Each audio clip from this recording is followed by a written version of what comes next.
Hello, everyone. I'm here with the Justicar talking about bullshit.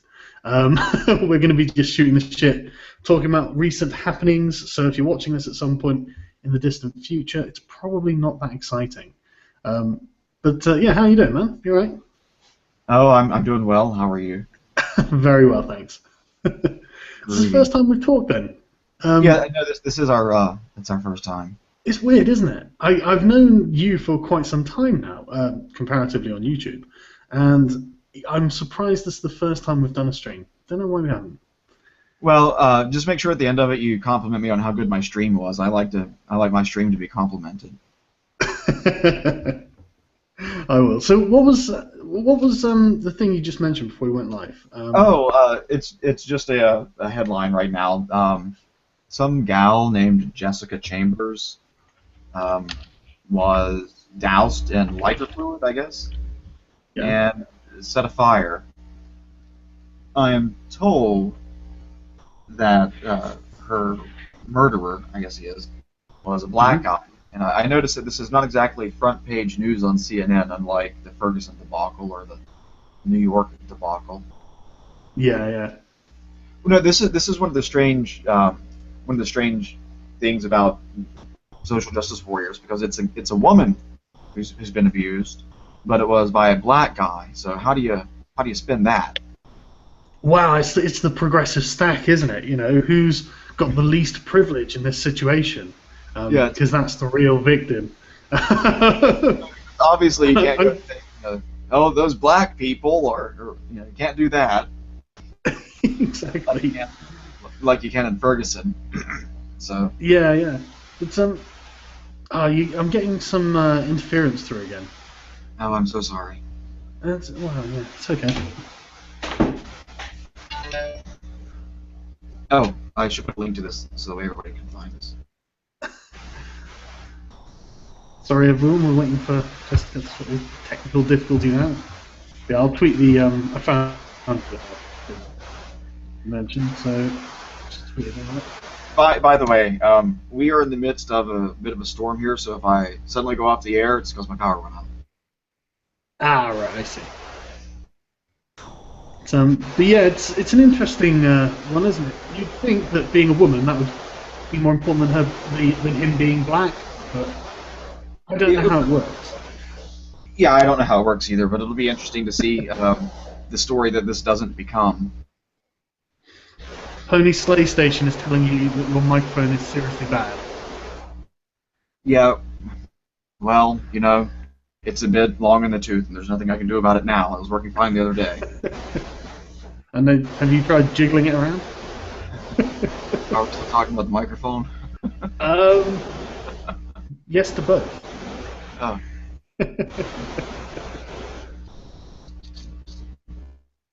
All right, how's that? That's better. I speak way too soon. Well, there's no way I'm going to be able to fix it while we're on the air. No worries. So, it's an interesting thing, but I noticed, like you say, they don't touch it because why would they? They might end up looking racist. Yeah, well, I don't think there's any way that you can talk about this without having to say something that's going to make someone scream racist. And of course, I'm going to say racist because they won't talk about it, so they're screwed either way. I know you can't talk about anything without bloody racist, can you? Sorry. I watched a recent video, the one where you were talking about how it is that you go about funding your channel, and I'm also who the hell are all these people who have jumped into this? These are my this is my black up. Right. He managed to post his the Google Hangout invite on his Twitter. Oh my God! And I tweeted at you. I don't think you were supposed to do this, homie. And the influx of people caused me to join in and tell you this because you should probably delete that tweet. Yeah. I'm leaving. I'm watching the stream. See you guys. All right, I'm gonna kick everyone out. Sorry, guys. Yeah. I'm so bad. I'm bad at the internet. I'm sorry. I can tell. People thinking you're invited to our conversation to participate. What's up with you? This is for famous people only. It's more that it becomes fucking difficult to handle when there are loads of people in the stream, man. Yeah, I know how hard it can be to take a seriatim 5 or 6 guys. I tell you, it's just every Friday. Yeah, it's like brunch. No, so anyway, Yeah, sorry. you put up your video. Oh, now people are laughing at me. Oh, thank you, internet. Laugh, laugh, laugh. I'm nothing if not here to entertain you, just you personally. You put up a video, I guess yesterday or maybe the day before, talking about how you fund your channel, and I'm also keeping in mind Internet Aristocrats partying Salvo before he flamed out. I did. Well, he's back and he's being a drama queen, isn't he? He's back? Oh yeah. If you look at his Twitter, he's gone proper fucking dramatic faggot. It's crazy. It's like, okay, man, you know, if you want to end on a Hitler quote and then talk about trying to burn down Gamergate, that's up to you. You know, who does that reflect on? I mean, when they leave, can't someone else just take over the account once you close it, or I don't know how that works. Well, I'd be surprised if they could, but it sounds a lot like him. Oh, it's got 21.9 thousand followers. Yeah, it sounds an awful lot like him, so I think it's him. But it has a link to Zoe Quinn's Patreon. Yeah, it does, but that's him taking the piss. Yeah, honestly, I a lot of my friends are like how he is, so this isn't behaviour that particularly surprised me. When he first, a while back, obviously before he closed his YouTube channel, he'd mentioned something about, in one of his live streams, and it was the dumbest thing I've ever heard him say, about how people inside Gamergate need to, in some sense, support one another. But then he said the stupid thing, which is, now I don't mean like giving media or attention to people's games or financially supporting them. I'm like, what else matters? What do you mean exactly then? You know. Okay, I will sit here in my bedroom and send warm thoughts out through the universe to people. See if that helps. Well, that's actually like one of the things I'm really curious about. I mean, do you reckon he's got a trust fund or something? Maybe no, he doesn't. So he's just a communist then? No. Yeah, he's actually slightly right of center. Yeah, I gathered that from just talking to him. Yeah, no, he and I had quite a lengthy private conversation. Anyway, by the way, I don't want to. I'm not going to dish any details, but I happen to know.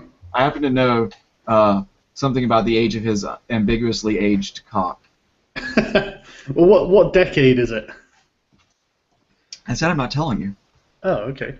Look, I don't not kiss and then tell. That's true. You shouldn't kiss and tell. You are a man of honor.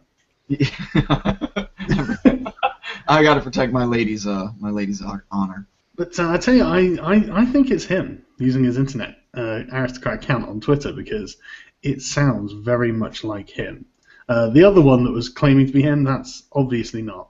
But the one he's currently tweeting from, I really think that is him. Yeah, but on the financial thing, a lot of people, and Pony Slay Station, I know you're listening, left a comment. He and I chatted about this a little bit, about how whenever money gets involved, it has a tendency to be a deforming influence on people.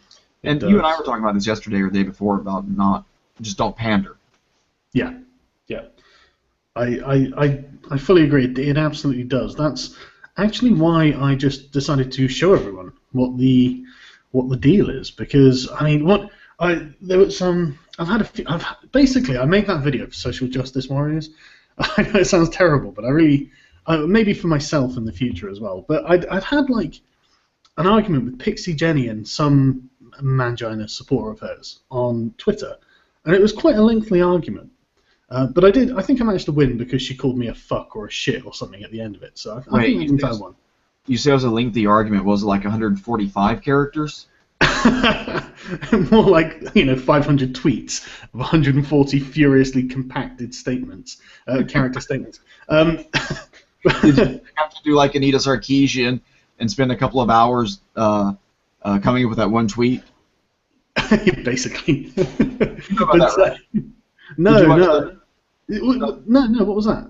Thunderfoot recently put up a video where Anita Sarkeesian was talking about how she is very careful about what she says on Twitter, and she really thinks about it. And she said that one time she spent a couple of hours trying to compose one tweet.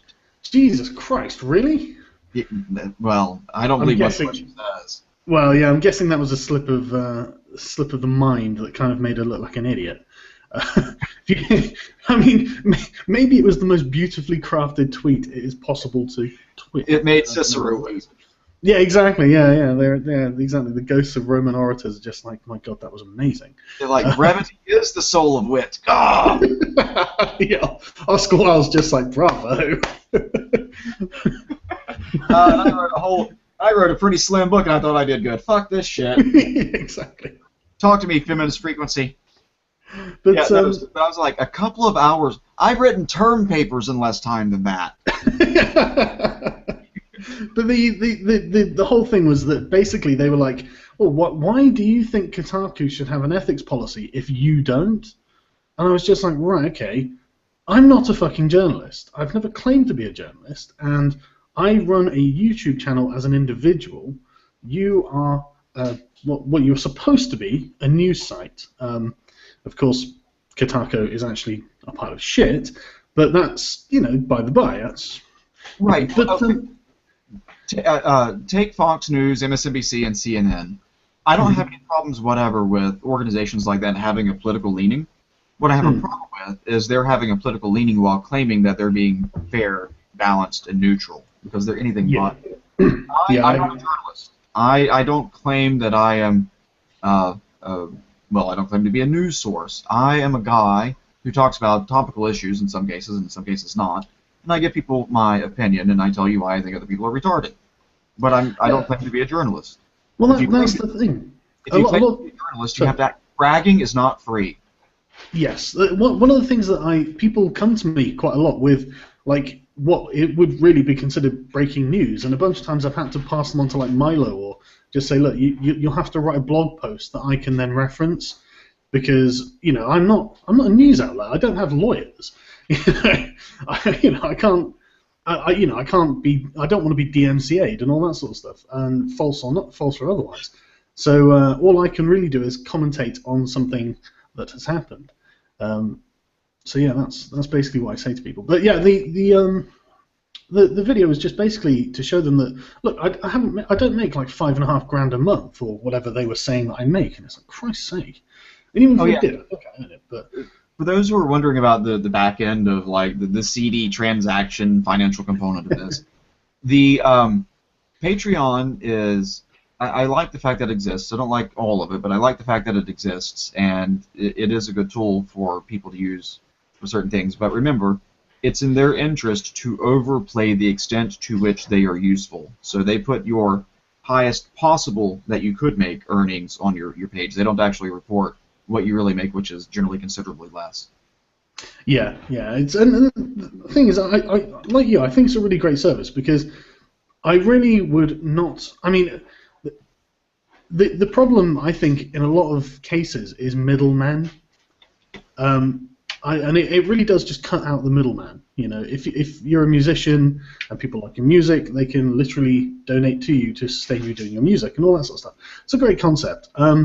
Obviously, I think there's a problem when you've got journalists and developers all funding each other to, I don't know, make a public show of the fact they're all on the same team or something. I don't know why they do it, but yeah, obviously. On the back end of it, I don't know, perhaps you do like I do, maybe you do differently, but do you have your Patreon pay you out through PayPal each month, and then you transfer that to your bank account, or what? Yeah, I do. Yeah. Yeah. So for those of you who are wondering more about the skinny behind the scenes. Patreon takes a cut. You send it to PayPal. PayPal takes a cut. And they send it to your bank account. So about, 85%, I'd say, a rough guesstimate, 85% of what you think you're sending to someone is what they get. Yeah, that sounds about right. I would have to check or whatever, but yeah, it's not awful, and it's a service you're paying for. Obviously nothing's free. So, I'm not complaining. It's just that. Yeah, I know. It's easy on the. Well, it's like when you go to a store and they'll say things like they do Christmas specials or holiday specials, and they'll say no sales tax. Sales tax, you're still being charged sales tax. They just build it into the price. See, it's very different in the UK. You guys don't have the tax included in the price of the object, do you? In the price of what you're buying. It depends on where you live. Oh, right, okay. One way or another, it's built in there. Whether it's itemized separately or not itemized separately depends on where you shop. Right. I think in Oregon, for instance, they don't have sales tax. But it's not just a right to work state. Everybody's entitled to a job. I got in trouble in Oregon because I pulled into a gas station, a petrol station to get fuel. And I get out and I started like undoing the thing on my car, and the guy goes, "No, you can't do that." I'm like, "Oh, what have I done?" Like, it's illegal for you to pump your own gas in this state. I'm like, "I'm so sorry." What? Really? I didn't get the memo. What the fuck is this about?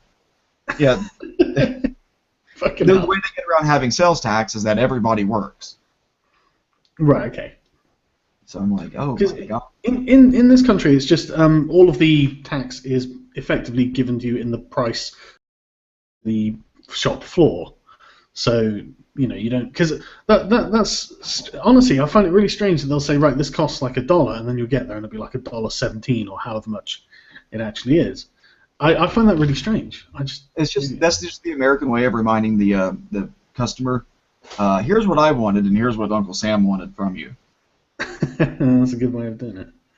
And in one sense, yes, but in another sense, no. I mean, they don't go the dick route by like itemizing, and here's what the delivery people for the services or delivery people for the food want. Anyway. Different ways. I understand. That's probably why you guys got a tea party, I suppose. Oh, if it's always in your face like that, then yeah, I like it in my face like that. One of your countrymen was here shitting on the United States a few years back. My friend and I were out up in Seattle at a bar, and the guy's name was Cecil. He was just being a really streperous douche. And anyway, so when I went to introduce him to my friend, I said, "Oh, this is Cecil." Without missing a beat, my friend stood up and says, "Hi, Cecil, I'm Basil." And then it went downhill from there. My friend is really good with one-liners, and he asked the guy, "How are you enjoying the States?" And the guy says, "Oh, it's great. It's just hard to get a good cup of tea." And my friend, whose real name is not Basil, said, "Oh, I know where you can get a great cup." And he says, "Where?" He goes, "Boston Harbor." The guy didn't know what he meant. I'm like, oh, I just have to stress that would be the world's worst cup of tea. But yes, I think it is steeped over long. Yes, I'm more worried about the salt, but yeah.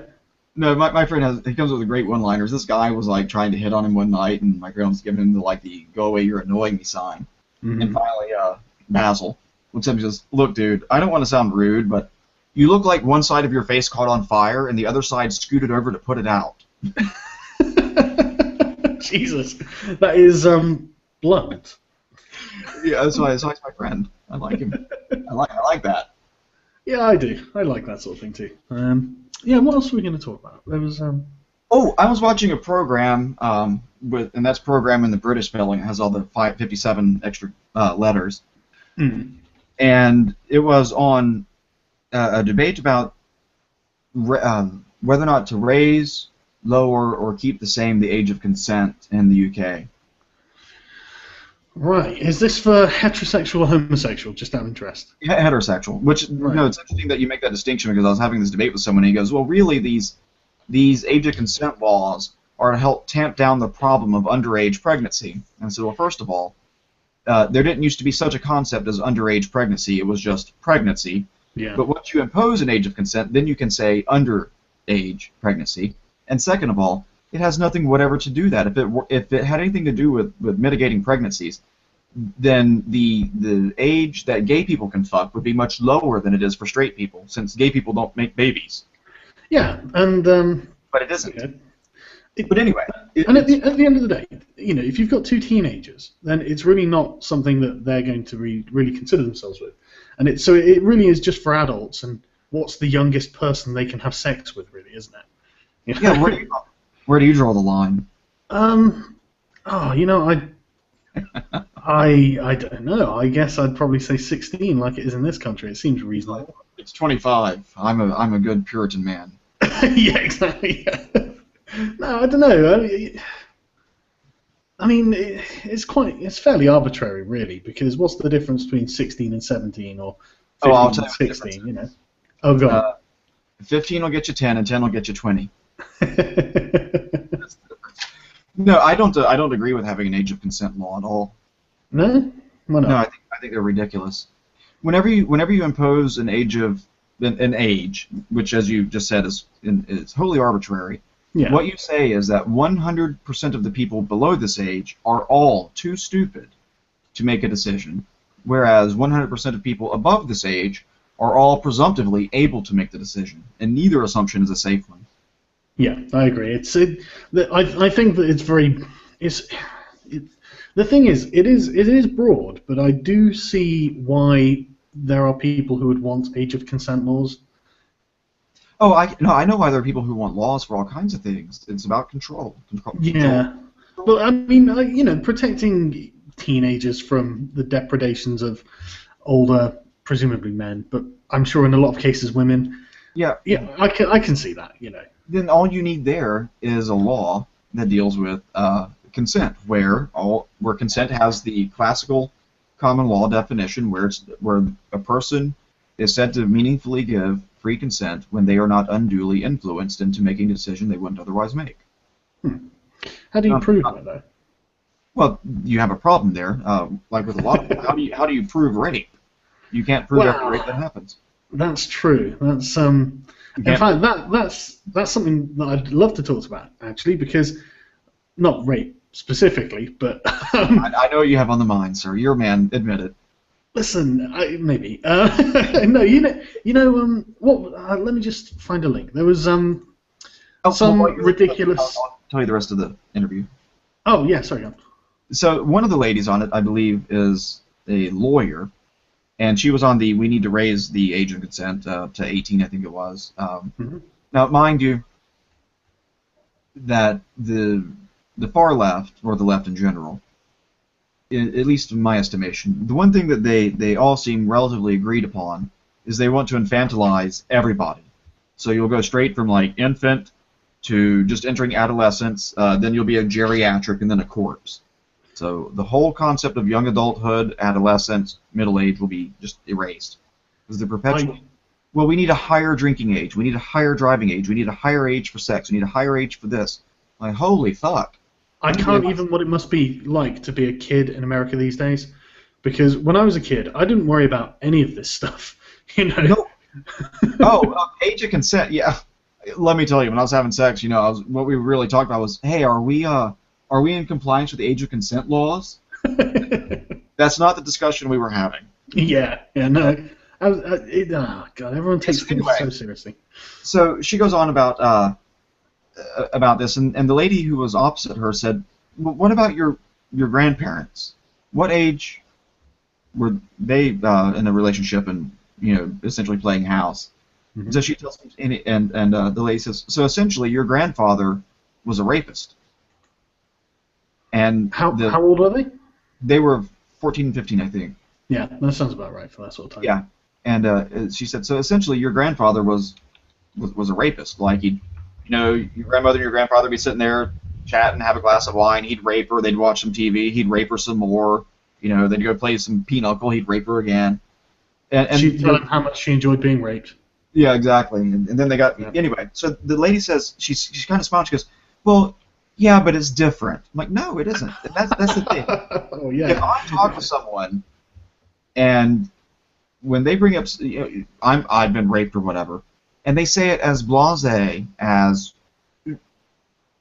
you know, like, oh, it's raining, and that is because sex to these people in general is just rape. Someone is exploiting someone else, and it's all bad. But anyway, so the lady whose arguments I agreed with somewhat were about not raising the age of consent, and the lawyer said, look, we're talking about criminal statutes, and criminal statutes are not designed to take account of exceptions. And I thought, what a fucking retarded lawyer this is. the whole of the criminal law with respect to moral crimes, all of it is about exceptions. The reason these are unlawful is that these are exceptions to ordinary conduct. And in all criminal statutes, there is either explicitly or implicitly an exception to the statute, and then there are exemptions to the exceptions, and exceptions to the exemptions to the exceptions to the statute. The whole of the law is about exceptions. Isn't that really why we have courts and stuff? Because if it was just literally that simple, would we need? I mean, you know, would there need to be a trial? Would there need to be? Well, I don't know. I'm talking shit. But no, I mean, yeah. What do you need the judgment of a person who's trained in the law to help you? Why have solicitors? Why have judges? Why have trials? Yeah, surely it'd be just cut and dried, open and shut, no problems. Yeah, and of course, one of the reasons that age of consent laws came about is because it is sometimes hard to get prosecutions for actual wrongful conduct. And I, as much as anyone else, I think, doesn't want people who are really predatory and manipulating and exploiting young people into doing things that the young people don't want to do, but they're too naive to have the tools to say no. You don't want those people to go free. I don't either. But the way that you make those people not go free is not by saying that all the people who are engaging in perfectly harmless conduct should go to prison instead. Yes, this kind of war on drugs mentality. Oh yeah, and one of the difficult things, and I haven't played this card with people much until about the last year. Now I'm kind of getting up in people's faces when they talk about age of consent. I was well under the age of 11 when I started having sex, and so what I like to do is put people on the other side of the argument. It's like, what you have to do is you have to say that someone like me, not anybody else, but me, that I was too stupid to appreciate the nature and quality of what I was doing at the time. So please convince me I didn't know what I was doing. Yeah, I think it's it depends on the child, really, doesn't it? Because some kids that's what the Catholics say. Others. Well, it's true, and it's true though. It should really be a case-by-case basis, but I can see why the whole thing. But it's not really something I'd ever put too much thought into, to be honest. Yeah, well, I can tell you, I think one of the reasons that the adults I was screwing around with liked me is because my dick looked so much bigger, their dick looked so much bigger in my little hands. Jesus Christ. Oh, I'll tell you a joke. This guy I was dating, who we'll just call the guy I was dating at the time, the first time he and I had sex, I tell jokes sometimes when I'm having sex. As you do. It's alright, I do as well. Yeah. He's about half, but this is the first time we're having sex, and he's about halfway in, and I just looked at him and said, "Oh my God, you are way better at this than my dad." And did that just get him harder, did it? Oh yeah. Yeah, he went from 12 to 6 immediately. It took like a half an hour to coax him out of his shell. Yeah, I can imagine. Holy shit. I was like, "Look, buddy, we met like 20 minutes ago. You better get this shit back up and let's get going." God. See, this is what I couldn't be getting. That's too much pressure, man. Just having to all this Game Boy's dads, is that what it is? Yeah.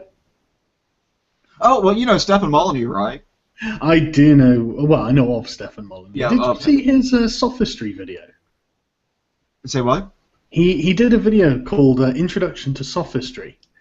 And that's just his playlist for all of his videos. Yeah, I was just watching it. And the thing is, he was largely factually correct. I didn't see anything in there that really stuck out. It was just the glaring hypocrisy of him making a video like that. I mean, his sort of hour-long tenuous connections to get to the point that he clearly wanted to make at the start was I was speechless. Just like, okay, Stefan, sure, why not? Maybe you're going to change your ways. There's a video on YouTube, and it's like a 3-minute long lecture in scare quotes he's giving about what makes people gay. Oh yeah. I haven't seen it. Oh, all gay people were molested as children. I didn't know that. You did start having sex at 11, didn't you? No, I said younger than 11. I didn't say the true age. It's probably younger than 11. But so. Yeah, what were you gonna say about Molyneux? But I wasn't molested. I initiated their liaison. Now that's right. You say this, and don't get me wrong. I'm sure you did and everything. What's interesting is that there was a case in the UK recently where a judge basically had said about this 13-year-old girl that she had been acting in a predatory way, obviously seducing people. And obviously feminists across the country went fucking spare. They were just like, no fucking way. How could a woman and a 13-year-old girl at that possibly do something terrible? But, sometimes some individuals can be like that. Is it really so unbelievable, Oh, well, no, the interesting thing about age of consent laws and voting laws and whatnot is that I don't know the history of these of the laws in England, at least the recent history. Mm-hmm. But traditionally, throughout history, in the common law at least, children, 8-year-old, 7-year-old, depending on jurisdictions, but they'd have the age of reason. Once you hit the age of reason, 7, 8, something like that, you were eligible for the death penalty for certain crimes, and children have been executed. Oh, yeah, absolutely. And I think it's a bit of a strange proposition to propose that it's okay to kill them for appreciating the nature of their actions, but if they have sex, that's bad. Yeah, it's a bit. Really, my biggest complaint about most things is the lack of consistency. Yeah, but again, most of these were sort of. I get the feeling that a lot of laws are created because one single event happens, and then everyone's like, "Oh God, we don't want this happening in future, so we're going to have to now craft a law," even though it's like, for example, someone was complaining that bestiality, not complaining, but someone said that bestiality was only made legal in the 90s in the UK, and it's like, okay, but how often did it really happen? I mean, everyone jokes about the Welsh shagging sheep, but how often does it really happen? You are blaming that legion of victim sheep. You are blaming them. You are saying their silence means that it did not happen. Hey, how many sheep have you walked by and heard them telling you it's bad? if they're not complaining, then they're probably not being violated. Oh, that right there is just ready-made to be taken out of context. I know. I'm waiting for Bewildered Ape to get on that one. Yeah, Hannibal, the Jabba the Hutt or whatever his name is. That one's gonna. Yeah. Hannibal the Hutt. Yeah, I think that's a good name for him. Yeah, that one's gonna make an appearance in one of his videos. Oh, I know. And Justicar wants little children to be raped. That'll show up. I tell you, seriously, his Shield Maiden thing is it's the most magnificent bullshit you've ever heard. Because most of his supporting evidence, it was, right, okay, some women were buried with weaponry, but again, that doesn't actually mean they used it in life. People were often given things as status symbols, whether they use them or not. I mean, for loads and loads and loads of medieval aristocrats and noblemen in the Middle Ages never saw a day of war in their life because they paid something called a scutage, which was just a tax to say, fuck it, I won't go off and fight. And yet they were buried with swords and shields too. So, it's not the same thing. And then the second half of his argument was, well, it was mentioned in myth and legend. And it's, brilliant. Yeah. I saw that. I was talking with, I will just, I won't say I was talking to. I was chatting with someone about it, and I said, I'm pretty sure, I can't prove this, but I'm pretty sure that where Hannibal learned the word Philippic was from your video to which he was responding. I'm actually kind of certain. Against my one about Matt Lees and social justice. I'm pretty sure he ripped me off. Yeah. No, but we do this today. There's a reason when you eulogize someone, you don't actually, Frank was kind of a shitbag. Yeah. Always showed up late to work, didn't mow his lawn on time. You don't. Those kinds of perorations at someone's wake. There's the tendency to want to not only not speak ill of the dead, but to speak well of them, and much better than that. You want to aggrandize them in death what they didn't have in life. There is absolutely the desire to do that, and it kind of annoys me. Oh, when you study history, you know about the Greeks. They used to hire professional mourners to come in and cry for someone, so you can find out how important they were. Absolutely. I mean, that must be a grueling job. I mean, how do you keep that up? It's like, God, I've been crying for 2 hours, and now I've been paid for another 3, and I'm just not feeling it. I didn't even like this guy. Those guys sitting out in front of like the oil change place, dressed like a marmot or something, waving people in, think they have their jobs. Think their jobs are bad. Exactly. Try having to wail for 3 hours at somebody's funeral. I know, and the thing is, you must just think, come on, you paid these 10 people to just literally stand here and mourn. It feels false, doesn't it? I mean, let's be honest with ourselves. You know who Eddie Izzard is. He's from your area. I do know who Eddie Izzard is. He actually, in one of his stand-up routines, he does a reenactment of what it must have been like to be one of those people. Go on. Someone walks in I need a mourner or whatever. He goes, oh, welcome to Mourners Are Us. Oh, that's just a free sample. I don't watch enough Eddie Izzard, I've got to say.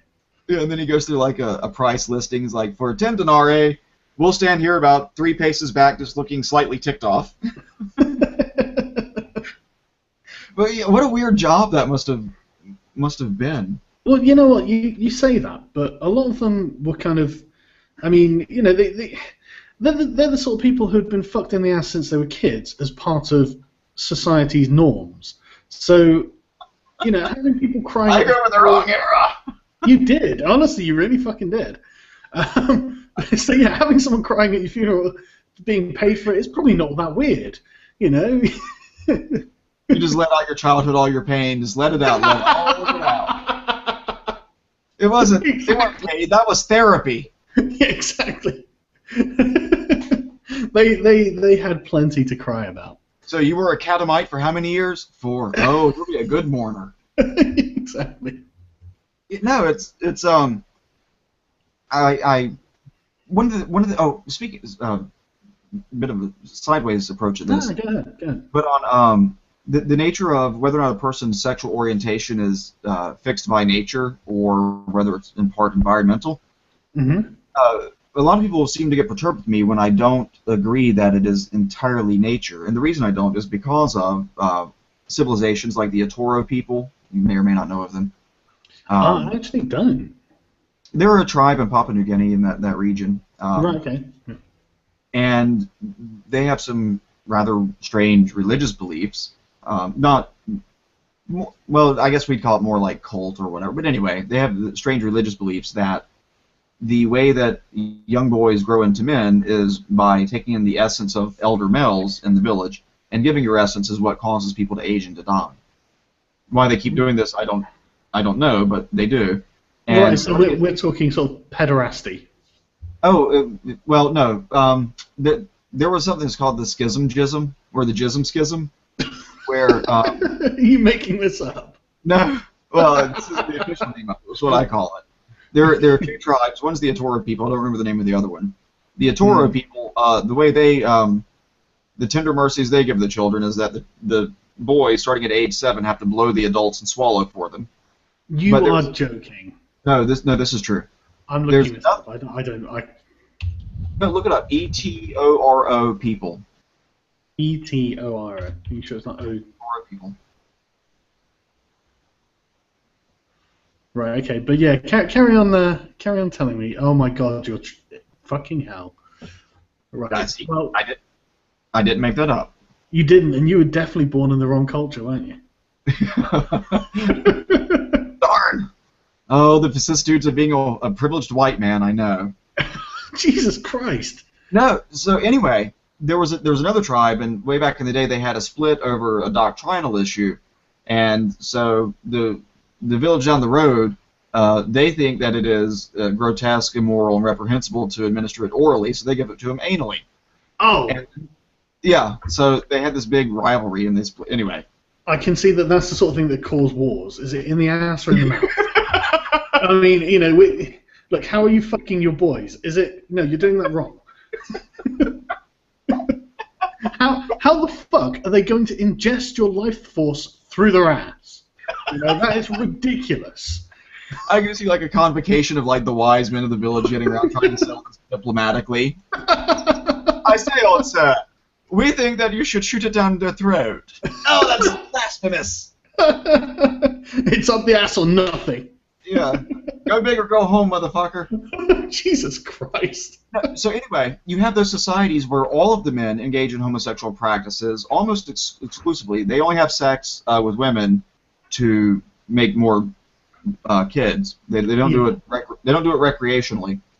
And then you had cultures like ancient Greece and Rome and whatnot, where at least in the more well-to-do parts for the men, and the not so well-to-do parts for the boys, if it wasn't overly common, it wasn't exactly rare either for there to be at least bisexuality. So I don't think that sexual orientation is that static as people would like to make it out. Yeah, I agree. The Romans were not big on homosexuality. The Romans were actually really fucking conservative.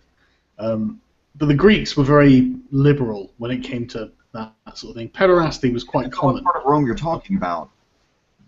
Well, the pre-imperial Rome. Rome was always sort of, the city of Rome and its surrounding hinterlands. Well, part of it was, I mentioned the Catamite earlier. If you go back to, I think, I'm sorry, my history's not so good on this. I know as a gay man, I should know this better. But part of it was the discipline of what it took to grow up to be something like a Spartan. It was just part of the part for the course in some places. Well, that's the thing. The Romans were very sort of insanely traditionalist. I mean, most places were, but the Romans were very, we'd recognize their values. Sort of, they're not entirely dissimilar to sort of modern conservative values. I mean, they would be considered hyper-conservative. And it's not to say that homosexuality didn't happen. Of course it did. It was just one of those things that was publicly not a point of pride. Whereas you had like the Spartans, who were actually the complete opposite. It was institutionalized that every young man would be a pederast, and he would, right. he would be the boy toy of an older man. But it wasn't just like whatever it's called. Sorry, it's called the Arimanus, I think. And it was during the Agoge, which was the Spartan education, and basically it was meant to forge bonds between soldiers. Theoretically, if you had an emotional connection and physical, sexual connection, you would presumably care more about them and stick around longer in the battle. I think is the ultimate purpose of it. But yeah, that kind of explains why the Spartans were what they were. That warrior mentality. Get off my bitch, motherfucker! And I tell you, that's the other thing, right? It was the Spartans, the Greeks in general, were completely the other way to like modern sort of San Francisco gays. They were just the most macho guys you've ever heard of. Honestly, even acting effeminate, that was a sin. You wouldn't have done it. You would have just been laughed out. So it would have been like, well, there's bears and stuff. You got big bulky guys with huge beards and stuff. Look, I don't care what anybody says about gay men being little pussies. It takes a real man to take a dick in the ass. I agree with you. Listen, if there are any kids listening, this is a good lesson in life. Seriously, butt fucking is not for pussies. Yeah. Anal is not for pussy. Glad I could help. If there are any kids listening, stop listening. Yeah. Come back when you're older. I think we're a little bit late for that. Yeah. So I was arguing with another social justice warrior. Wait. We put the viewer discretion as advised at the end of the show? We do, don't we? Shit. Oh, we're going to do it backwards. I just presume that everyone knows that they probably shouldn't watch anything I do. But yeah, so I was having an argument with social justice warrior on Twitter, and I really, really wanted to ask you this. Can you have arbitrary logic? Yes. Well, it's a good question, isn't it? Yeah, well, in computer programming, they do have systems of arbitrary logic. I don't know a great deal about that. The logic itself, to say that something is logical, to use it in the full sense of the term, is to say that the one thing follows inexorably from some previous thing. So in that sense, it's not arbitrary. However, when you get to the axioms of a system, those are entirely arbitrary. And this is something that a lot of people struggle with. The axioms of what you think of as arithmetic, the axioms of geometry, all these things, these axioms are wholly arbitrary. There's no reason to suppose that they're true. We just take them to be true and then see what they do. If you take geometry, I'm sure you've heard of the parallel postulate. I actually haven't, because I'm not in any way any kind of mathematician.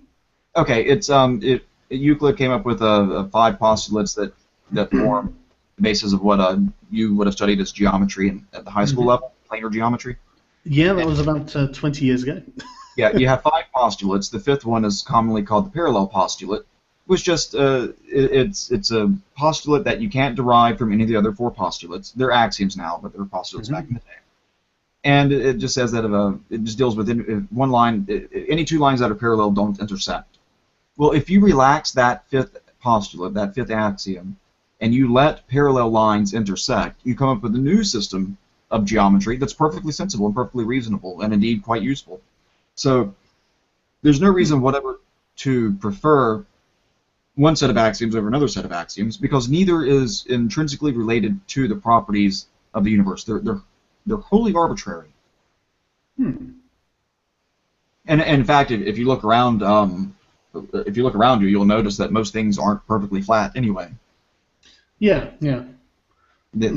Some curvature going on. So just a simple planar geometry is not adequate to model the world in which we actually live. It's a good place to start for learning. Like counting is a good place to start for arithmetic, but there's no intrinsic property of an object and another object that says this is 2 objects. If you think about the classical axioms, you have like the law of the excluded middle. There's no reason whatever that you should have a law of excluded middle. It's useful sometimes, and they're perfectly sensible systems of logic that don't take account of it. And I've mentioned in a couple of videos that there's nothing wrong with a universe that doesn't obey the law of identity or the law of non-contradiction. It would be difficult to reason about objects in that universe, but that's the problem for people doing the reasoning. It's not a problem for the universe.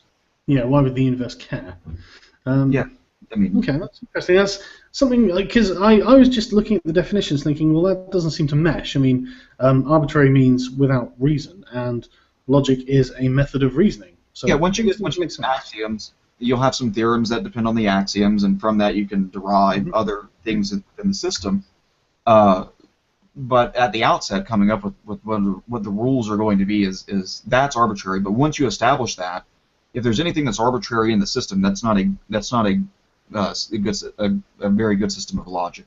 Because what you want out of a system of logic is, if I have some condition A and I have some condition B, and A causes B, then C comes along, and I want C to be in some sense related to those other 2. You want to find some pathway from A to C that's not entirely capricious. Agreed. Yeah, I was just wondering. Well, I was just the concept. Is it possible? But if that's fine, I'm happy to accept that. Yeah. So I mean, something I'd not considered, but I did want your opinion on, because frankly I didn't know. And another thing that causes consternation is something that's a paradox and a shit. It's not a paradox. The word escapes me. It is anyway, a paradox are when 2 things are seemingly inconsistent, but actually they can go together. Oh my god. Sorry, it's a 2-word thing. No, that's okay. I'm not aware of it, or at least I can't remember it if I am. It's a very common. It's escaped me. I hate it when this happens. Sorry. No, it'll be like Frank or something. Not mutually exclusive. Oh my god. My goodness, I see a lot of people in the comments that I recognize. Yeah, ask him what's a close analogy for a paradox. What's a close analogy for a paradox, guys? I think it starts with an H.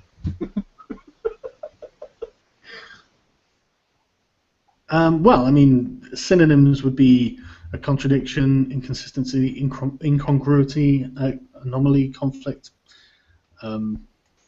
It's not an exact synonym. It's a close synonym. Oh my god. It's going to come to me in a minute. I'm just going to say it out loud, and you're like, what the hell's that? Like, oh, nothing.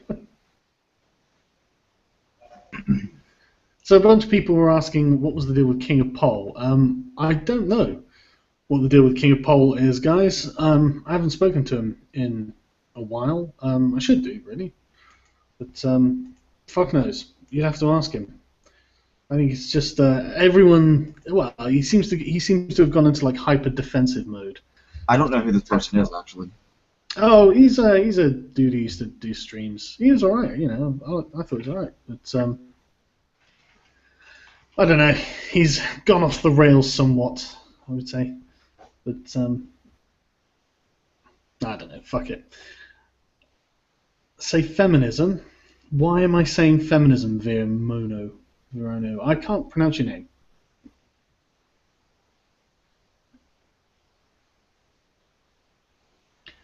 Right, okay. So, God, this is frustrating me. I hate it when I forget a fucking word. I hate when I forget anything but words. yeah, I know. So, what are you making of the presumption of guilt in rape cases? Oh, I did a video a little while back talking about the Supreme Court of Washington State recently reversed. No, it's not false dichotomy, but thank you. Yeah, you. Oh my God. Okay, so the Supreme Court in Washington State recently authored an opinion that reversed 30 years of bad law, and there are a couple of different ways that you can commit second-degree rape. One particular way you can commit second-degree rape is if the person you're having sex with is mentally incapacitated through like drugs or alcohol to such an extent that they're not capable of giving meaningful consent. They're not capable of consenting. Yeah. The state, nothing in the elements says that the state has to prove that the person was unable to consent. And in fact, what the government had argued, and for 30 years this was the law, is that it is the affirmative obligation of the defendant to raise an affirmative defense, whereby he proves, in order to escape the charge, he has to prove that he had a reason to suppose that the person was capable of giving consent. And this has been argued and argued and argued, and finally they reversed it and they says no. If a person argues that someone had given consent, or that he had a reason to suppose that a person had given consent, that negates an element of the offense, which is the absence of consent. The state has to first prove the absence of consent before they can ask the defendant to argue anything.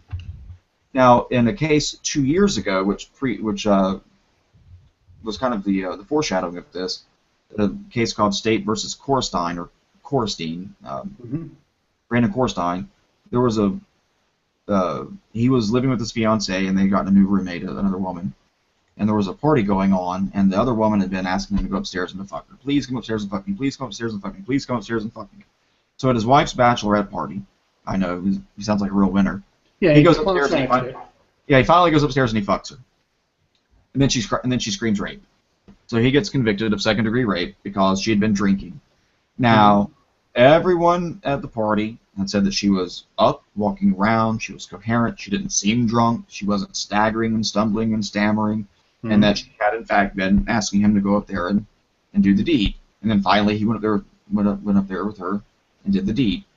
And so they convicted him, and the prosecutor raised a peculiar argument. He says to the judge at the trial stage, he says, "Judge, I want a jury instruction telling the jury that Mr. Korstein has an affirmative obligation to argue an affirmative defense, and that if he doesn't argue an affirmative defense, the jury can conclude from that he's guilty of rape." And the trial court says, "Well, that sounds a little dubious. What the hell, I'll grant it." So he charges the jury, says, "Hey, the defendant has an affirmative obligation to argue that he had consent. And if he doesn't do that, from that you can infer guilt." So they found him guilty. Goes up to the appellate court. The appellate court says, "No, the guy can't just sit here in court and say I'm not guilty and the state has to prove guilt. No, he needs to stand up and prove he's innocent." So they went to the Supreme Court, and the Supreme Court says, yeah, no, not so much. The defendant in the United States has an absolute right to sit on his thumb and say, prove it. You can't force him to say anything. And so that gets remanded for a new trial, and then this case comes up, and finally they reversed that law, saying that the defendant has at all an affirmative obligation to argue consent.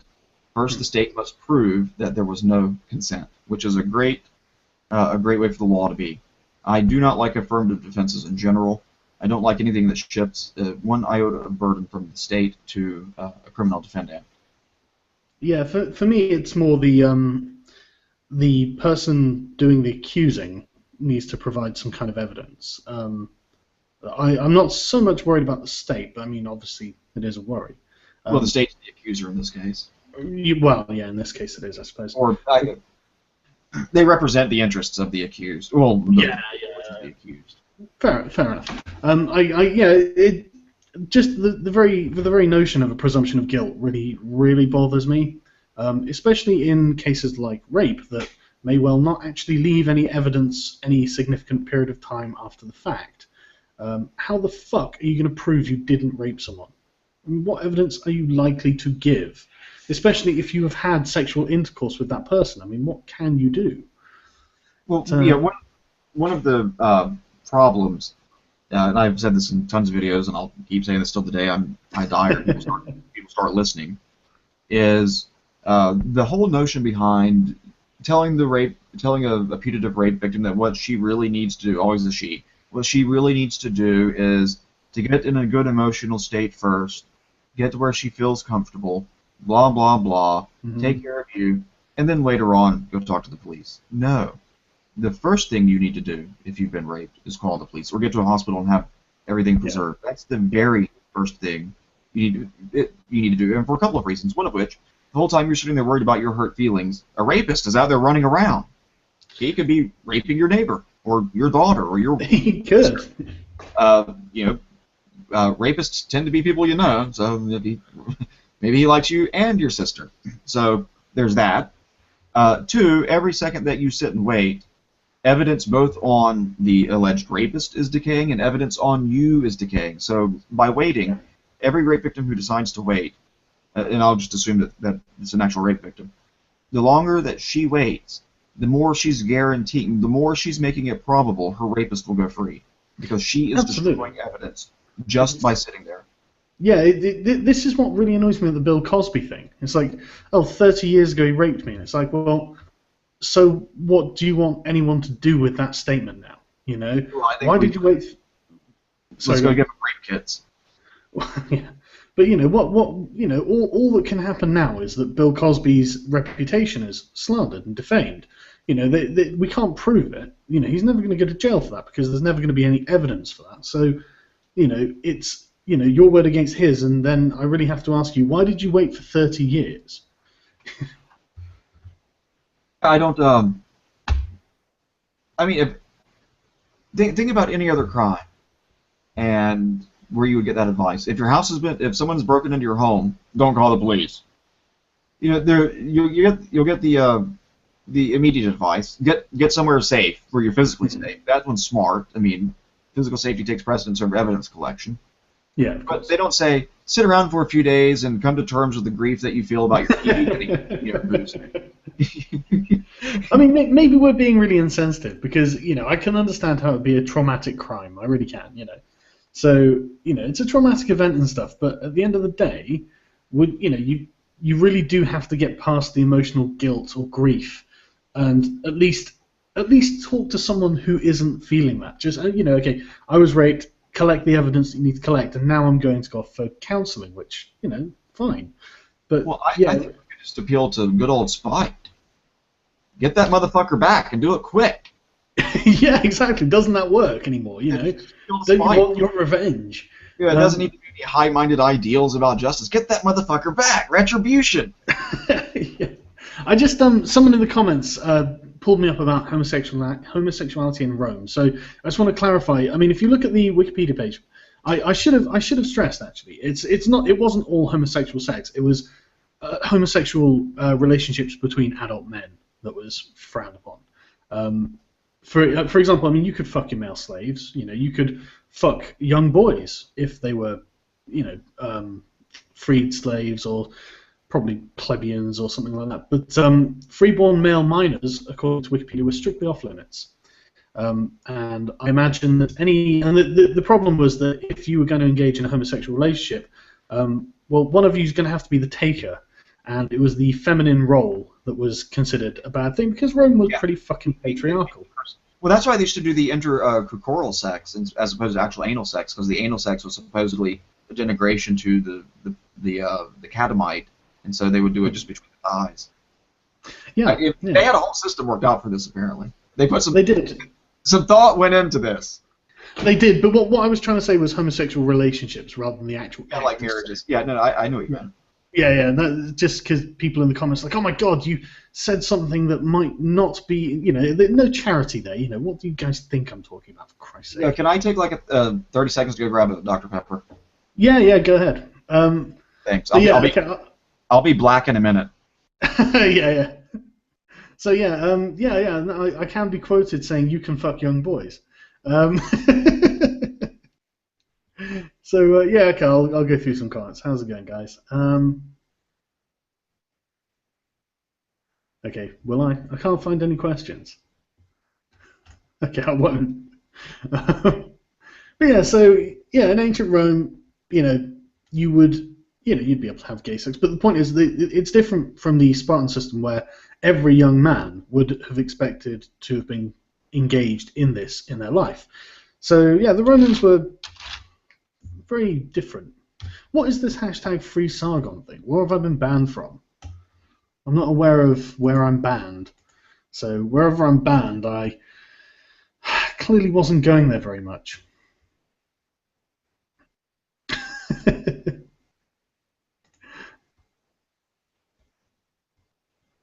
I do love you very much.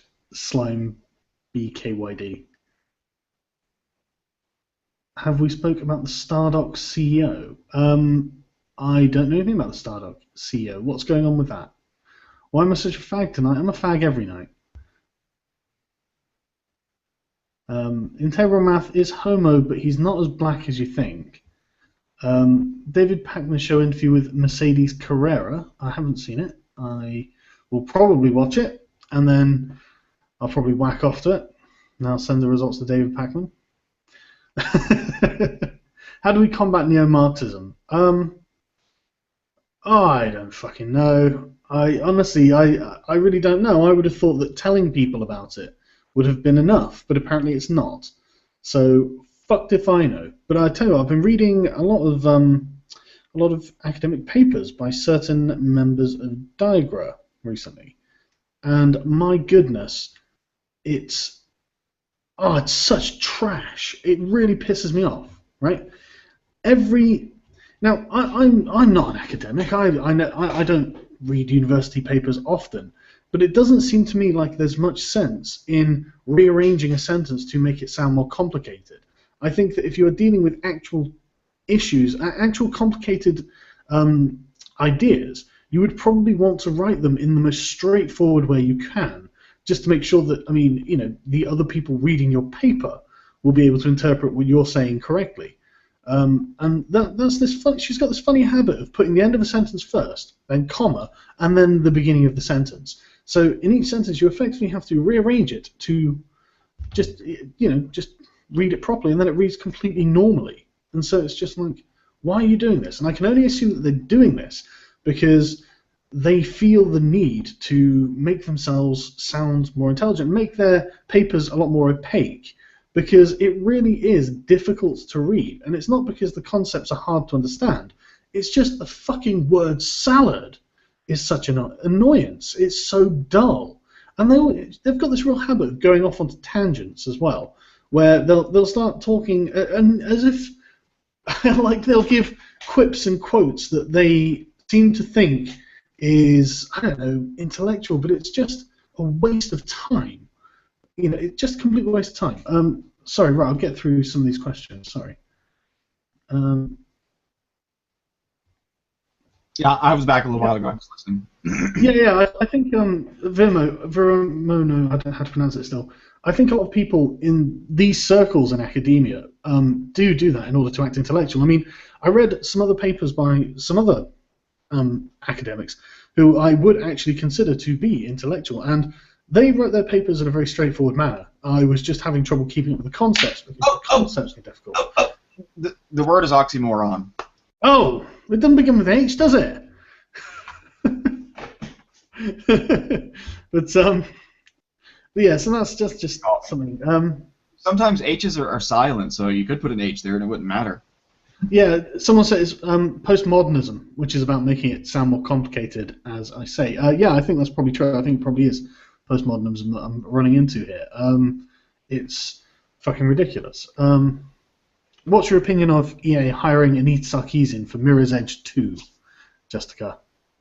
Oh, I'm sorry. 1 second. Oh, okay. Well, my opinion is, yeah, fuck it, let her have it. You know, go at it. You know, I mean, I feel bad for people who are fans of Mirror's Edge, but I never played it, so it's not my problem. And at the end of the day, I can't remember who said it. I saw a YouTube video where someone was like, yeah, give her full creative control, because she's probably just going to stuff it up, and it's going to be boring as shit, and it won't sell.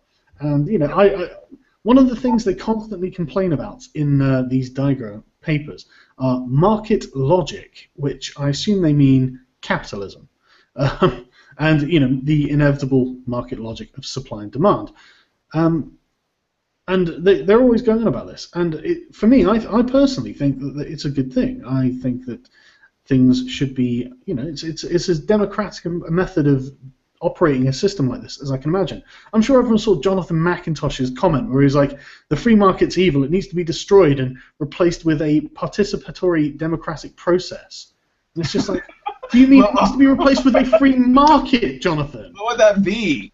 Like, wait, would it be a market where people are free to buy or not buy? Sell? I mean, he was literally asking for the destruction of the free market and the replacement of with it a free market. It's like, okay.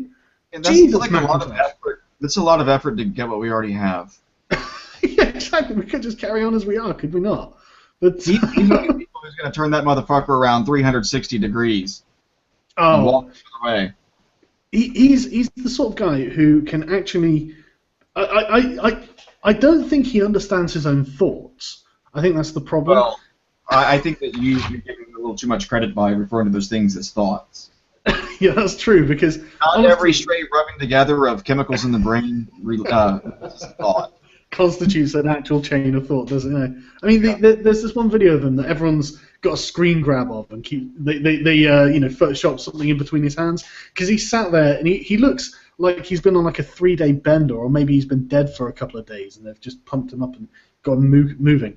But he's sat there talking about like how he takes things away from a narrative and then puts things into a narrative, so it says what he likes, and it's like, listen, Jonathan, what you're describing there is propaganda.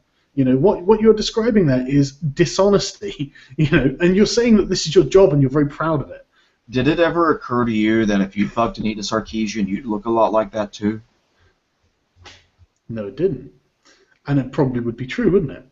I mean, she could suck the life out of anything. Well, the thing is, the question is then, why does she look so old? She's not from the Torah tribe, that's why. Exactly. But, what is she like, 30? Yeah, she's 30, I think, yeah. And kind of looks like she's coming on 50. Sorry? I was like, and what is up with her makeup? I don't know what's the deal with her makeup. I don't really notice it. I'm sorry, what? What's the deal with her makeup? I don't... You don't what? I don't know what the deal with her makeup is. What? Have you seen her? Well, yeah, but I'm not very good at spotting makeup, to be honest. Oh. You ever get pussy? Yeah, but what's the problem with her makeup? Go look at it. Yeah, but I don't know what I'm looking for. It's just okay. Let me pull the picture. Oh, see, now you just made me Google Anita Sarkeesian. Yeah, she's got those she has those eyebrows that first you have to shave off and then draw right back on a little bit higher. And if you look at around her nose, those wrinkles she has, those are typically what men get. Around her nose? I don't know, the lipstick she chooses is strange. I don't know, maybe I can't believe we're discussing Anita Sarkeesian's makeup. Well, if she blew you, sir, that'd be the color your dick would turn. That is true. That is true.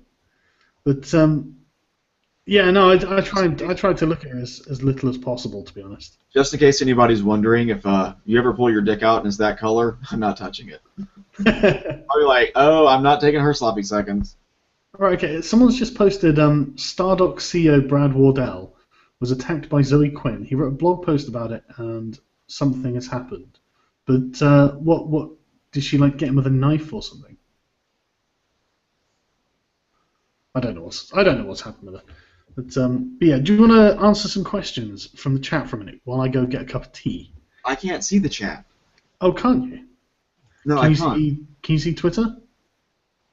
Yes. Right, guys, go on Twitter and tweet him some questions or something. I need a cup of tea. I'll be back in a sec.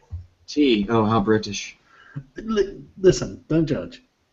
I don't judge. All right. While he's away, let's judge the English.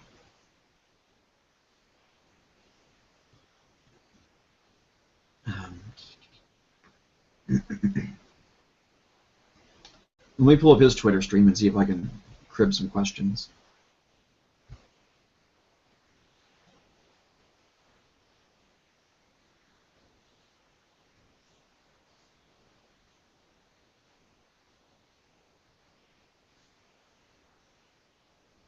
I would ask you guys to tell me where to click to read the chat, but I guess I'd have to read the chat to get your answers.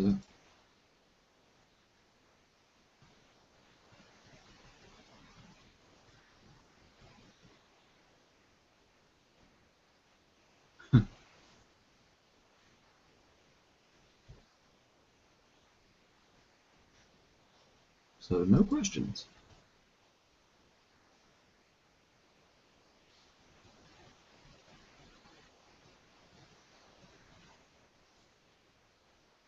Oh.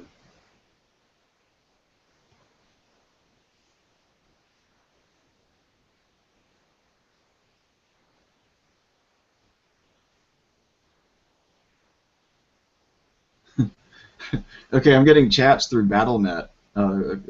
People are talking to me through BattleNet. Of course, the gay man talks about her makeup. Don't judge me, bitch.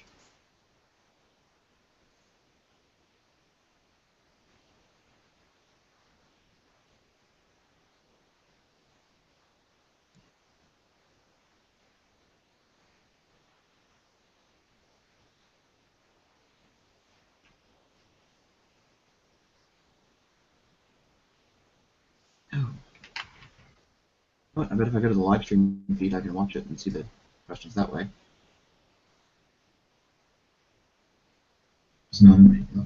Don't judge me. Ah. Okay. Now I can see them. I have the technology.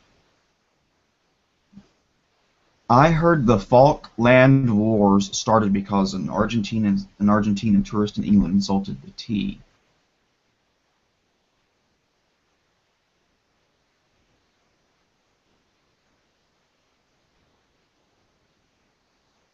How the F am I incapable of watching this chat? It's very simple. When I'm in a conversation like this, I'm on the other end of it. I don't go watch myself on the thing while I'm chatting. And that's just me.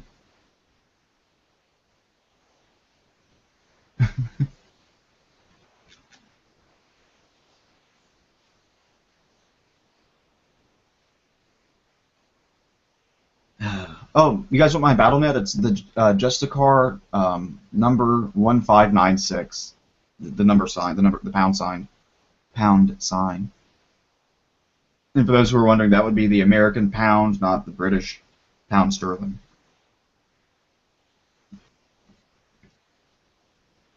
The Staten Island case, is that the police choking someone to death case, Robert? Tells a tube I'm a bottom. Have I accepted narco-capitalism as the one truth yet? Not quite. Working on it. I am a fraction of the way there. So, what exactly is involved in anarcho-capitalism? A lot of inanity. Well, go on. Tell me about it. I don't really know anything about it. Well, I'm going to convert you to something I don't believe. How about if I just make you gay and we'll call it even? Well, no, I'm not. I'm not going into it. It really is a game of like red rover, send the cute one right over. Um, I'm probably not the best person to explain anarcho-capitalism to you, since Oh, sorry, just what I don't you're. understand it, and the reason I don't understand it is because I don't think anarcho-capitalists understand it. Well, that's actually the impression that I've got from watching videos from people who are anarcho-capitalists or profess to be that. They don't really seem to be able to adequately explain what it is they want. Well, I did a video, and I was talking about very far right-leaning libertarianism and anarcho-capitalism, which they seem to me to be, if not the same thing, extremely close, but I'm told there's a difference. Mm-hmm. And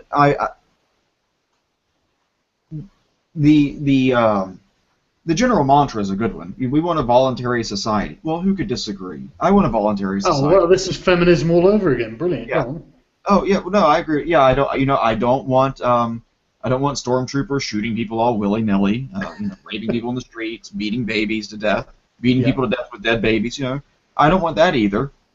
But when you start getting into the programmatic implications, they devise a system that sounds very much like what we already have.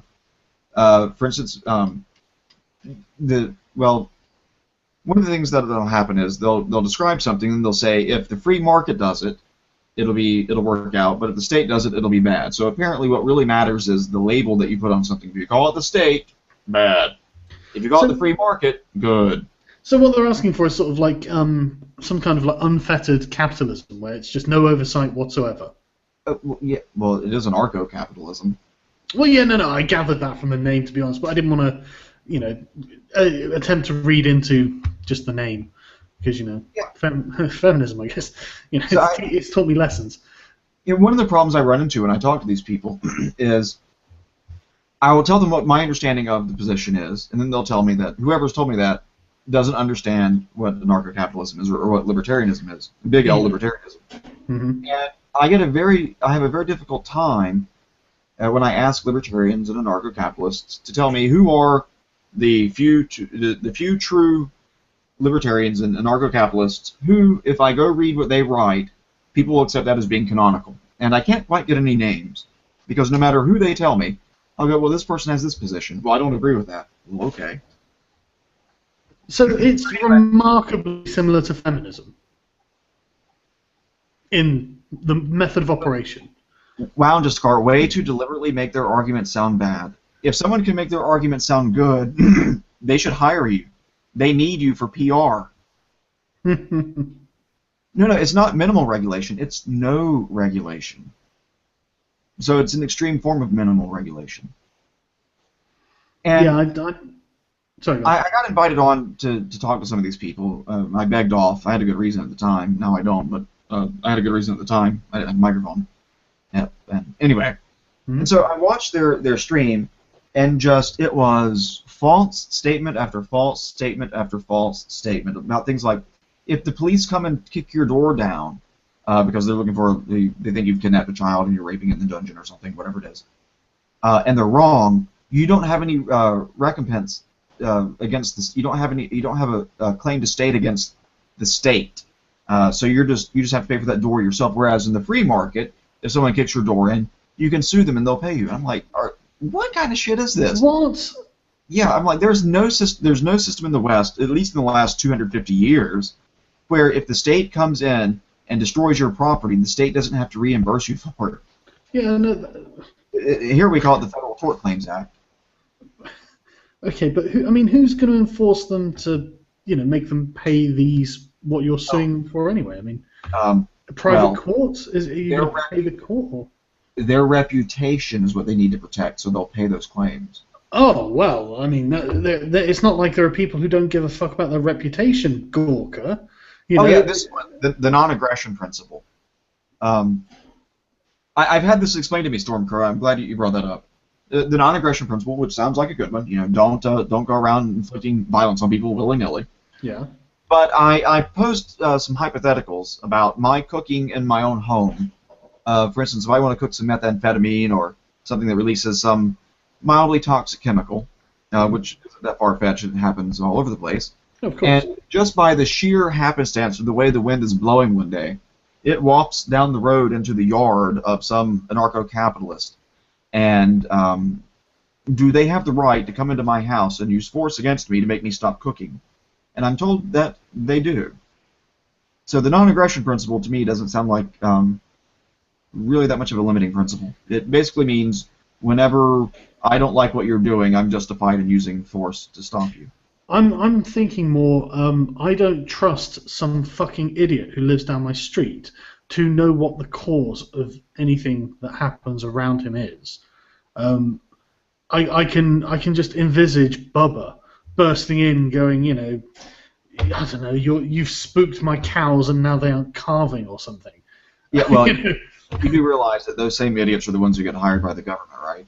Yeah, yes, I do, actually. Is being gay an effective shield against feminists? No, you hate women more than heterosexual men do. I've spoken to feminists about this. Yeah, gay men hate women so much they have sex with other men to spite women. I hate women so much I don't even rape them. I am not doing my patriarchal. Sorry, that was funny. No, it really is. I mean, it's like no. I've definitely heard that argument. Because gay men tend to think that the badge is a bit nasty, like so. No, there are feminists who think that homosexuality is the apex of hatred against women. Yeah. But the thing that I know why. I mean, it's because women have no power over you. Yeah, well, it's because gay men, we only fuck people we respect. I'm kidding. I don't respect anybody. Yeah, I don't know how much you can respect someone when you're fucking him in the ass, to be honest. My father respected me a lot, asshole. But so okay, anarcho-capitalism. We've probably got a lot of angry emails. Wait, let me ask you this: what's the major distinction between fucking someone in the pussy and in the asshole? I mean, one is respect and one isn't. I don't know how you straight guys think about things, but this could be interesting. I ascribe to the Roman belief. That's the woman's role. If you're going to take it, then it's not even where you're fucking them, really. It's that you're being fucked. Oh, so that's a sign of disrespect. Is that why they ask? Is that why they ask if you'll respect them in the morning, but not necessarily right now? I wouldn't necessarily say it's disrespect. I'd say more submission. You think I'm submissive? No, God no. I think you're probably on top. Yeah, I'm a bottom, but it's cute. Oh, are you? Yeah. Well, the Romans would think you were submissive. Yeah, well, I could take on those 300 Romans, man. They were Spartans, but yeah. Yeah, well, I mean, maybe only 3 or 4 at a time, but still. You'd give it the old college try, wouldn't you? That's the important thing. I'd give it the old academy try. Yeah, sorry, yes, exactly. I should have said that. I don't want to sound dated. But no, it depends on the type of feminist you're dealing with. If you're dealing with a radical feminist, you have no hope. You might as well hang yourself. But don't do it like pantyhose, because that would symbolize something, and you would make it hard for the rest of us. There are some feminists who don't have a problem with gay people, but I don't. I think a lot of mainstream feminism, they think that gay people are men from San Francisco, basically. Very effeminate like themselves, and therefore non-threatening. You don't strike me as being in any way effeminate. So I think they would probably find you terrifying, even though I don't think you'd pose any kind of threat to them. So I don't know. You've never seen me smack somebody with my purse. So weren't you in the army? Say what? Weren't you in the army? Yes. How was it? It was fabulous. Well, no, seriously. I feel, in America, isn't it one of the? I thought it was "Don't Ask, Don't Tell" or something like that. Well, they didn't need to ask, and I didn't need to tell. Right, No, okay. when I was in the army, I spent a lot of time in the Marines. Wow. Jesus. Well, just a few Marines. No, the whole thing. This has been true ever since time immemorial. It has always been at the discretion of a commander whether or not to retain someone in the unit who could technically be discharged. Mm-hmm. So the "don't ask, don't tell" policy was just really a bunch of nothing. It said, hey, that thing that we've done forever today, we just won't ask anymore, and you don't have to tell us, because if we ask you, you'll just lie to us anyway. And it's still at the discretion of the commander whether or not you can remain if they find out that you're gay. And I was fairly open about it. And you didn't get any shit, or? Not from the same person more than once. No, I'm serious. No, I think that's cool. That's cool. Yeah, I can be a little lippy. I can imagine. So, do you mind if I ask you about this? By the way, I didn't even ask if that was all right.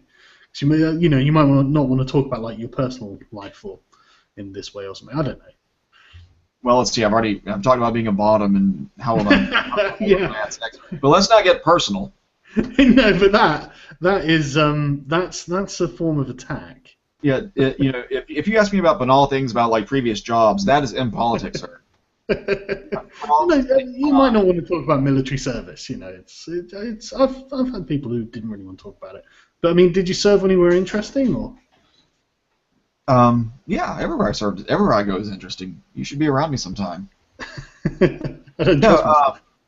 I've been stationed in the United States and outside of the United States. I've been deployed twice, I think, and then I spent all told about 2.5 years. Right. Okay. In other countries where it's important to go places, you know, learn the language, meet the people, and learn how to threaten to kill them. One thing I've noticed in my travels under the gun is that no matter where you go in the world, when you point a gun at someone and on the floor, everyone understands that language. It's amazing, isn't it? It is. It's like whoever said math is the universal language doesn't know what he's talking about. No, violence is the universal language. So, like, where did you serve? Like, anywhere interesting, like Iraq or Afghanistan? The most interesting place culturally that I served was Korea. Oh yeah. In case people were wondering, South Korea. Obviously. You weren't worried about. When we got our orders, there was a guy who got his orders with me, and he said, "You've been stationed in Korea," and I said, "Oh, north or south?" And he said, "I don't know." Like, oh my God. Jesus. Like, I'm just gonna guess. I think you're to be South Korea. just a guess. I don't think you're gonna be a Pyongyang. What's the perception of North Korea when you're in South Korea? Are they worried about like 3 million North Koreans armed with sticks and stones, you know, coming down and getting blown up by the South Korean modern Air Force? Actually, when I was there, it was a time of heightened alertness because a North Korean submarine ran ashore in a little island. Sorry, not an island. Southern part of South Korea called Pusan. Mm-hmm. And some of the North Koreans who were on the sub got out of it because they're like, oh shit, we're stuck, and they disappeared in the community. Now, one of the things that was interesting is we had these Korean soldiers who served with us. They were called KATUSAs, Korean augmentees to United States Army. I called them walking chalk blocks. Why is that? Because they were useless. In order to get accepted into the KATUSA program, each Korean had to have studied at least 12 years of English at school. And it's amazing how situational their ability to speak and understand English is. For instance, if it's Private Kim, they're all last names, Kim Owen. Private Kim, take out the trash. I don't understand you. Take out, because you speak slower and louder, because take out the trash, because that helps. I don't understand thee. You're like, all right, just go smoke. All right, thank you, dude. See you later. Fuck you. So I got a chalk blocks. I'm like, just stick them under the rear tires so the car doesn't drive back up or something. Anyway, some of them would tell us if you know my family from the north comes over and there's a war, I'm going to shoot you first. Hey. So sweet. That's very reassuring. That's yeah. One of the things that was interesting is to watch the age distribution in protests against the American presence there. It would be college-age students, people of course. 30 and below. And then what you never see on the news is a group of old people, you know, 60s and 70s, who remember what it was like telling them essentially, shooing them away, walking over and just shooing them off. Okay, one of the things about the Korean culture is it is not a system of equality like what we have in the West. Mm-hmm. It works on Confucian principles. Relevant here, one of the important ones is the relationship of older to younger, man to woman, older brother, younger brother, that kind of thing. So their police officers, for example, don't carry firearms typically. Mm-hmm. They would just have this little light baton, and they don't get a lot of resistance to their officer. These are cops who will walk into a bar, and if a guy is being unruly, if he's being drunk and unruly, he'll walk over and he'll either slap the guy himself, slap the shit out of him, in which the guy's not going to hit back because if he does, everybody's going to kick his ass. Yeah. Or he'll tell the senior male at the table, take care of this, and the senior male will slap the guy. Shit that wouldn't fly in America. You're like, bitch! Well, I don't even think it's just America. I'm just thinking it's like English-speaking nations. Because can you imagine doing that in Australia? I've met loads of Aussies. The idea is just ridiculous. But like, it really is very sort of. I mean, I guess patriarchal is probably the best way to describe it. Because I mean, I remember reading. No, it truly is. The most venerated people are old males. Yeah, absolutely. I mean, and who are the cops? All the cops are elderly. Yeah, because everyone's trained to obey their elders, aren't they? Yeah, and they've got these little scooters, and they'll sometimes try to sneak around the cops, and those cops will just pick up those light batons and whack them right across the face as they drive by. I'm like, terrorized by your grandparents or something, isn't it? Yeah, and I was like, oh my god, this is okay. The first thing that struck me when I got off the plane was the heat, because I got there in the summer, and I grew up in the South. And the South was tame by comparison to South Korea. But I got off and I saw all of these swastikas, just a sea of swastikas on buildings. What, and in I'm Korea? like, huh? In Korea, yeah? Yeah. Yeah, because it's an ancient symbol, isn't it? Yeah, it's an old Buddha symbol before the Nazis corrupted it. But and I knew that because I learned it as a kid, but still it struck me just to see, I had never seen a swastika like up close and personal, and there they were like, on all of these buildings. And I was like, oh my god. They don't have many Jews in Korea then. Like, did I land in Japan? Oh no, India. Mein Kampf is a big seller in India. And the Indians, when they were asked about it, a lot of it, they're just generally like, well, he was a great patriot. And it's like, well, yes, I suppose he was. Yeah, if he considered you. Yeah, he was a patriot. But I just want to talk about North Korea for a second, because one of the things that... Just so you know, they didn't let me go there. Well, you went to North Korea? No, they didn't let me. Oh. No, and just to help people like me out, they have a line painted on the ground so you know not to go beyond it. They actually have, like... No. Oh, the 30th parallel? Oh, yeah, no, it's right there. There's a railroad tie right there. There it is. That's right. See, this is very interesting, because one of the things I like, there was a movie, a Hollywood movie a few years ago, of like North Koreans invading the United States or something, wasn't there? They had the guy who played Thor in it, right? And I was just, as soon as I heard about it, I was just sat there like, that is just the stupidest thing I've ever heard in my life. The North Koreans are using tanks from like the Second World War, like Soviet era tanks that should be in museums. I mean, like you said, they have submarines that can run aground. Modern submarines don't run aground. Well, North Korea it couldn't invade shit. Yeah, they don't have the fuel to make their tanks go. Now they talk about this 5 million man army or 2.5, whatever it is. It doesn't matter. When you look across the landscape there, it's like, yeah, a bunch of starving, nearly starved to death people slowly walking towards you is not all that frightening.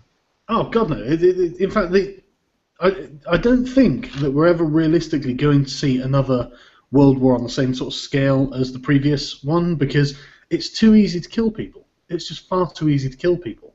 And the Korean Air Force, the South Korean Air Force, is modern planes. The North Korean Air Force are they're antiques these days. They're literally, they should be in museums. And like you say, they don't have any fucking fuel. Their guns are shit. Their troops are starving. They're just going to get bombed out of existence. They are not a threat to anyone at all. About once a month or so, they would lob some artillery over the DMZ into like some unoccupied area or into the water or whatever. It's like, whenever they do that, we'd go on alert because you can't. No commander could afford to be like, well, yeah, I knew they were launching artillery, but I thought they were joking. yeah, of course, you know. Now, my brother was stationed up near the DMZ. He was in Tongdashan at the same time I was there. Mm-hmm. That was interesting. We got to see each other once. And just because of... Anyway, he's my older brother. And I went up to watch him when he got promoted. I can't remember if he was getting promoted to sergeant or staff sergeant, whatever it was. Right. So I went up there wearing my normal attire for work, which was civilian clothes. And his platoon sergeant's like, who's this guy? And my brother's like, oh, this is my little brother. And I was like, hi, I'm his little brother. And he's like, you gonna have your little brother stand at parade rest for you? And I was like, you apparently don't know me. I don't stand at rest. It was funny.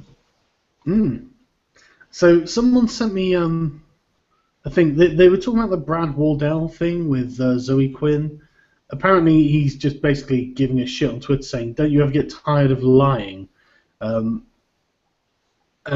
just going on and on. But basically, he just calls her unemployable. And, you know, it's just salacious fucking bullshit. But it's nice to see that generally she's managed to craft a reputation for herself that is just awful. And it's going to follow her around forever. So, you know, you get what's coming to you, I suppose. Well, she's got a lot of things coming in or to her.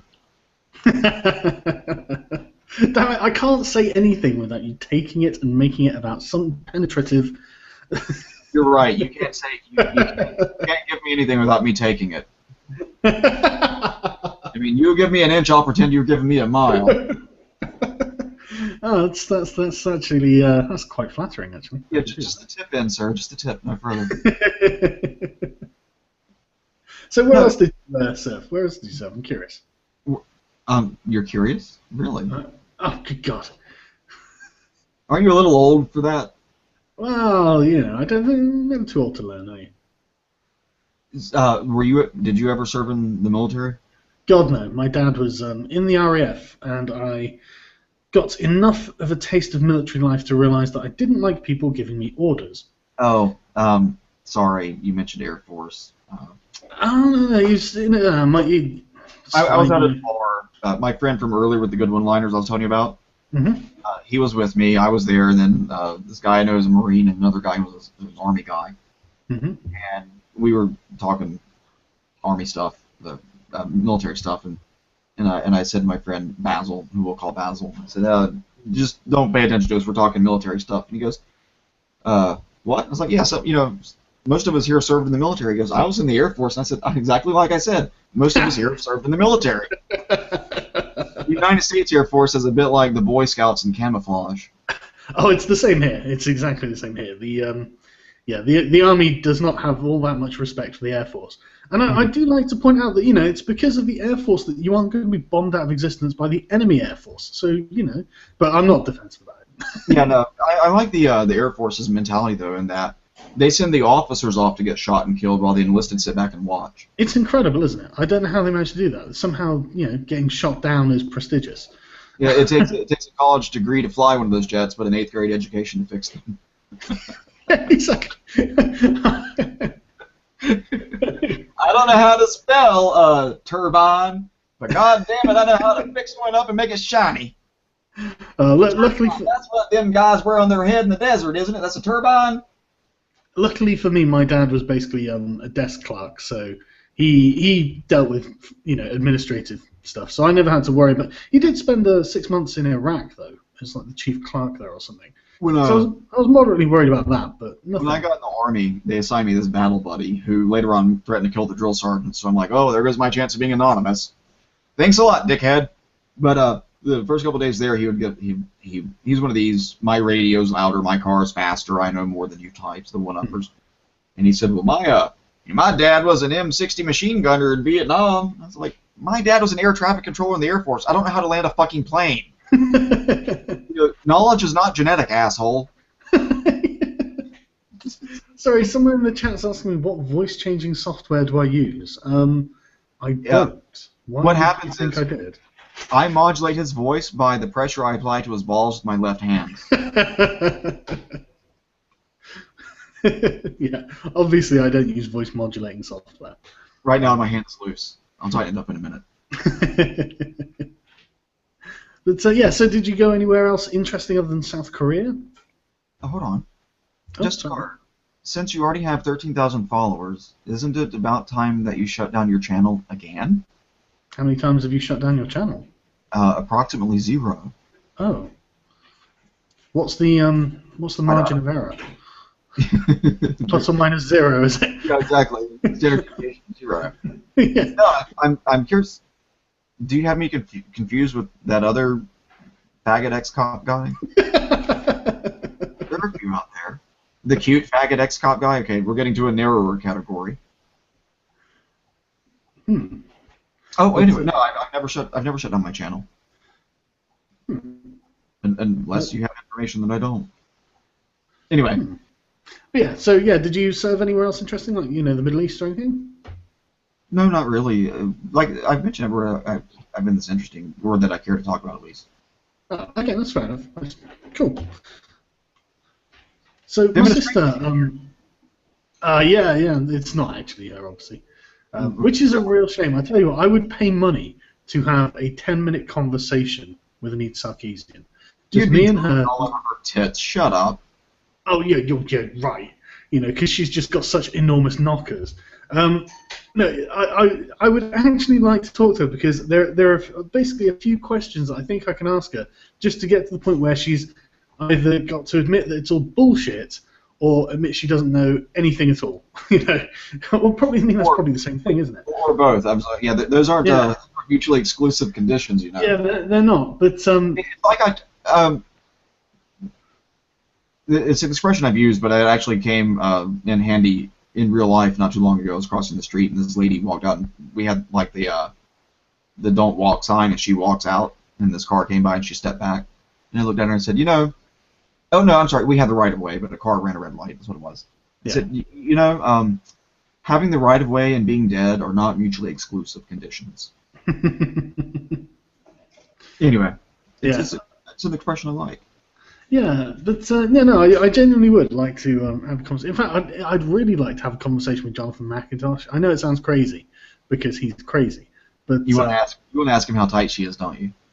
I would ask that, yeah. But I really want to know what the thing is. Right, I read through his old blogs because he's been running a blog since like 2000, 2001, and in it he claims that he saw 9/11 happen.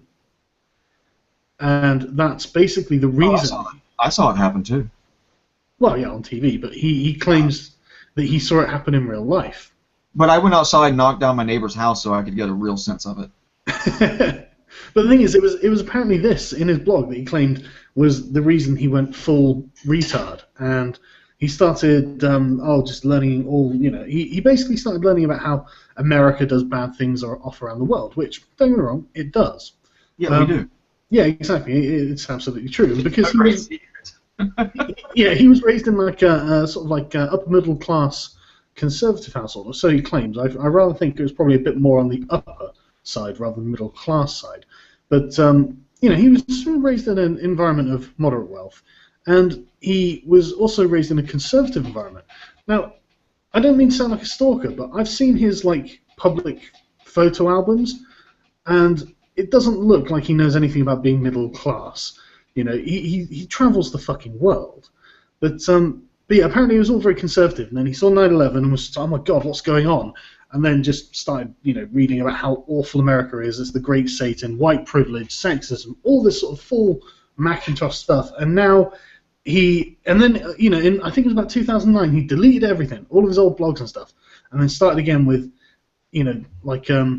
just his like radical thing. But the thing is, I think he's a true believer. I really think he's a true believer. I mean, he has gone and protested capitalistic meetings and stuff, and he's got himself pepper sprayed by the cops and shit like that. Oh, I've been pepper sprayed by the cops. Anybody can do that. Yeah, well, how did you get pepper sprayed by the cops? Oh, well, when we get trained, we spray each other. Ah, well, there we go. He got sprayed for being a little malcontent. And basically pissing everyone off. Him and a couple of friends, they went to, I don't know, they went to something, they were protesting, they burst in, were like, oh my god, America's doing terrible things in the Middle East. It's like, yeah, but we're not doing that here right now, are we? I agree, maybe we should protest the government, maybe. And he was like, no, got himself pepper sprayed. And I think this has really solidified in him that everything about being male, white, and Western is bad. And because he grew up with a lot of privilege, everyone else must have grown up with just as much privilege, which is why we're all such privileged people. And well, I've always liked a guy with big privilege. Yeah, I'll find the picture for the guys in the comments. I'll find the picture of him. Literally, it's a picture of him just after he's been pepper sprayed. He looks like he's having the worst time of his life. It's wonderful. You may not know this, but about 2 or 3 years ago on my channel, because of all the talk about privilege, I just renamed my dick to Privilege. I did not know that. Start talking about privilege, talking about my dick. Okay. No, this is something I meant to bring up with you. So what do you think of Marxism, then? I actually have a very important breaking question. How big is your dick? Not as big as it is old. All right, Lunchbox Killer, you heard it here first. It's not as big as it is old. No, I don't know. Yeah, so this privilege bollocks. Bollocks. There are two kinds of conversations you can have about politics. The talking points of a political philosophy and how it operates. Marxism has wonderful high-minded ideals. Communism has wonderful high-minded ideals. Wonderful high-minded ideals are easy to come up with, like anarcho-capitalist non-aggression principle, voluntary society. Oh, these sound lovely. What do they mean in practice? And I don't think it takes a great amount of mental work to look at different political systems and just to look at the number of dead bodies that are laying at its feet and realize that whatever their talking points are, in practice they're not that good. And I'm not saying, by the way, that democracy is any wonderful system. It isn't. Every retarded person's vote counts the same as every genius's. But it seems to be relatively stable. Really? God, no. Democracy is massively unstable. I mean, maybe I'm just looking on a longer timeline, but I mean, the French are on their 4th republic. I know it's not strictly a democracy, but... Yeah, and to the extent that you point to variations, you have to add caveats. Well, it's not a real democracy. It's like saying the United Kingdom is a democracy. No, it isn't. Well, yeah, it's complicated. That's the thing. When you've got 1,500 years of history, it does get really complicated. What are the monarch's reserve powers? The monarch, all the laws have to be signed off by the monarch. And the reason that we still have a monarchy is because I think it was something like 1790 or something like that was the last time that a British monarch interfered in British politics. It was Queen Mary, and it was she declined royal assent. Or no, wait, it was 16. Shit. Yeah, I'd have to look it up off the top of my head, but it's been for hundreds of years, and the reason the military. Yeah, the reason the royal family doesn't get involved in politics is because they are well aware that if they did, there wouldn't be a royal family in the country for much longer. Well, that's not. Effectively.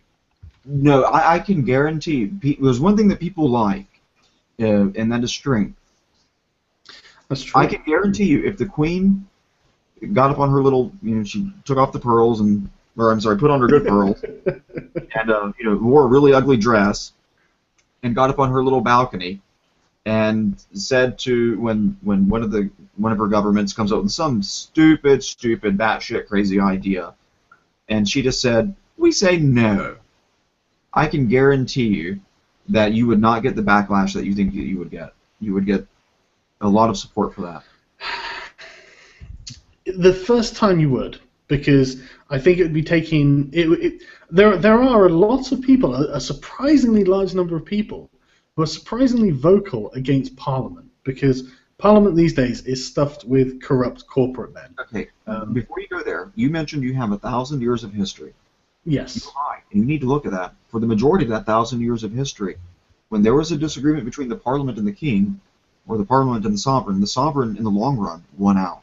Oh, absolutely. Absolutely. And I'm saying that people today aren't substantially different from people then.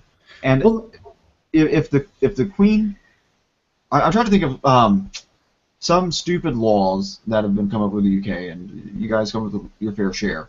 well, of course. I think Just over the paying scandal that you guys had. Mhm. I don't know the whole details of it, but you know what I'm talking about, where the ministers were taking pay and whatnot. I do believe they take pay. Do you mean like expenses? Yes, that one. Yeah, the expenses scandal. Yeah. I can guarantee you that if the Queen walked out that day and dissolved the Parliament over that, she could keep that Parliament dissolved or prorogued for quite a while. Without a doubt. That's the thing. It's not that it's necessarily a pro-monarchy stance that people would be taking. It's more of an anti-parliamentarian stance, and that's not because they disagree with what Parliament is or should be. It's that they disagree with the people who are in Parliament, and that's really ironic since they fucking voted them there. Well, you have the same problem in the United States. People talk about the wisdom of the system in that you could have a lower chamber that belongs to one party, an upper chamber that belongs to one party, and the president could belong to yet a third party. That's not a genius of the system. That's a flaw in the system. It means that the people are confused about what they want. Because you can't get one way or the other, whatever it is that you really, really want, if you elect parties that are in opposition to each other. You get some muddled compromise down the middle. Yeah. But anyway, So it is of course true to say that if the Queen came out and just all willy-nilly decided, they did this wonderful thing that really, really provided medical care to all you people, they've lowered the prices, lowered your taxes, your standard of living is better, and because of that, because they've done you good, I'm going to dismiss them. No monarch would do that. But the inherent stability that comes with having a monarch, like you do have, and it's not often I say good things about having monarchies, but listen carefully, is that because the current state of the British monarchy is such that they're not seen to be that political. If the Queen did get involved and say, no, go fuck yourselves to the Parliament, but in a regal way, I think that she polls very high, Oh no, that's the thing. I think it's more about understanding from being here that I'm. She would. You're absolutely right. She is a very popular figure, and the reason that she's a very popular figure is because she has a wonderful demeanor. She doesn't get involved. That's the point. And she would be able to pull a stunt like that once, I think. Well, it depends on the stunt.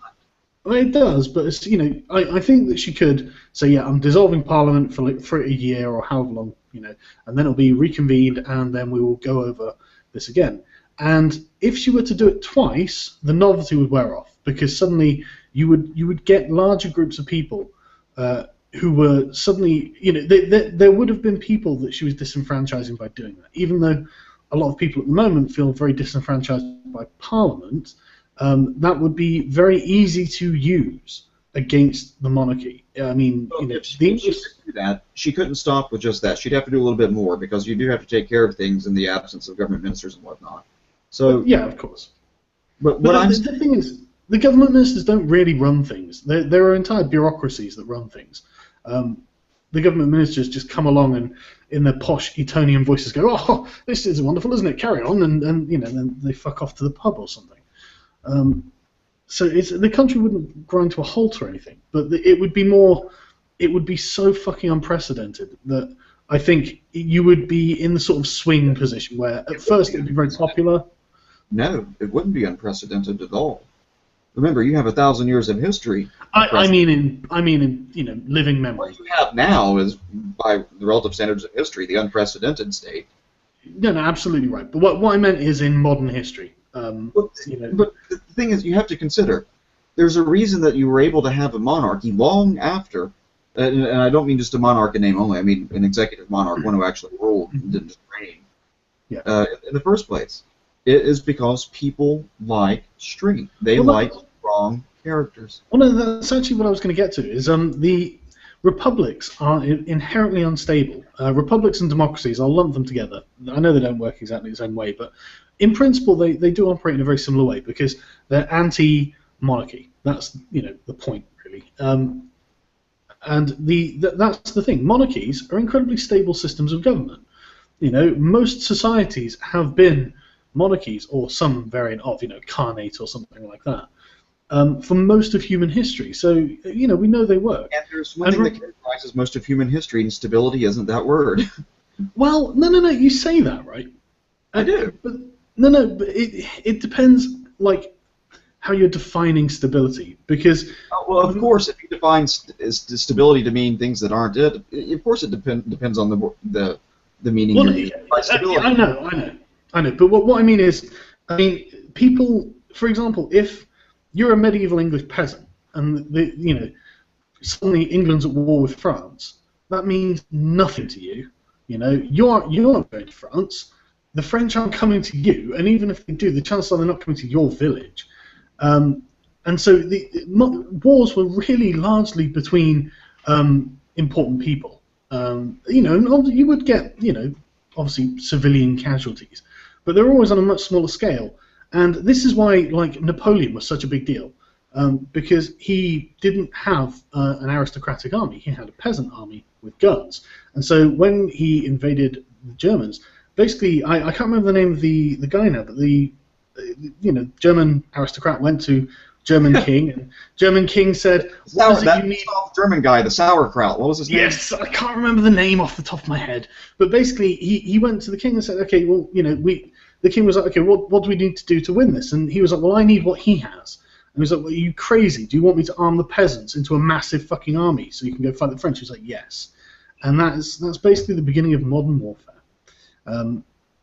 So yeah, most armies were relatively small, and so could do relatively small amounts of damage. So even if you're a French peasant, when the English were invading in the 100 Years' War, Edward III invades or something, it doesn't matter to you unless you were in Normandy in one of the villages that the Black Prince was riding through chucking torches on. If you're in the south of France or you're from Brittany or something like that, it made no difference to you. There was nothing was going on, and the fact that if it was an English king on the French throne, you didn't care. You literally didn't give a fuck. It was nothing to do with you. So yeah, it's a different thing. So stability. It was a lot more stable than people think because it kept everything much smaller scope in general.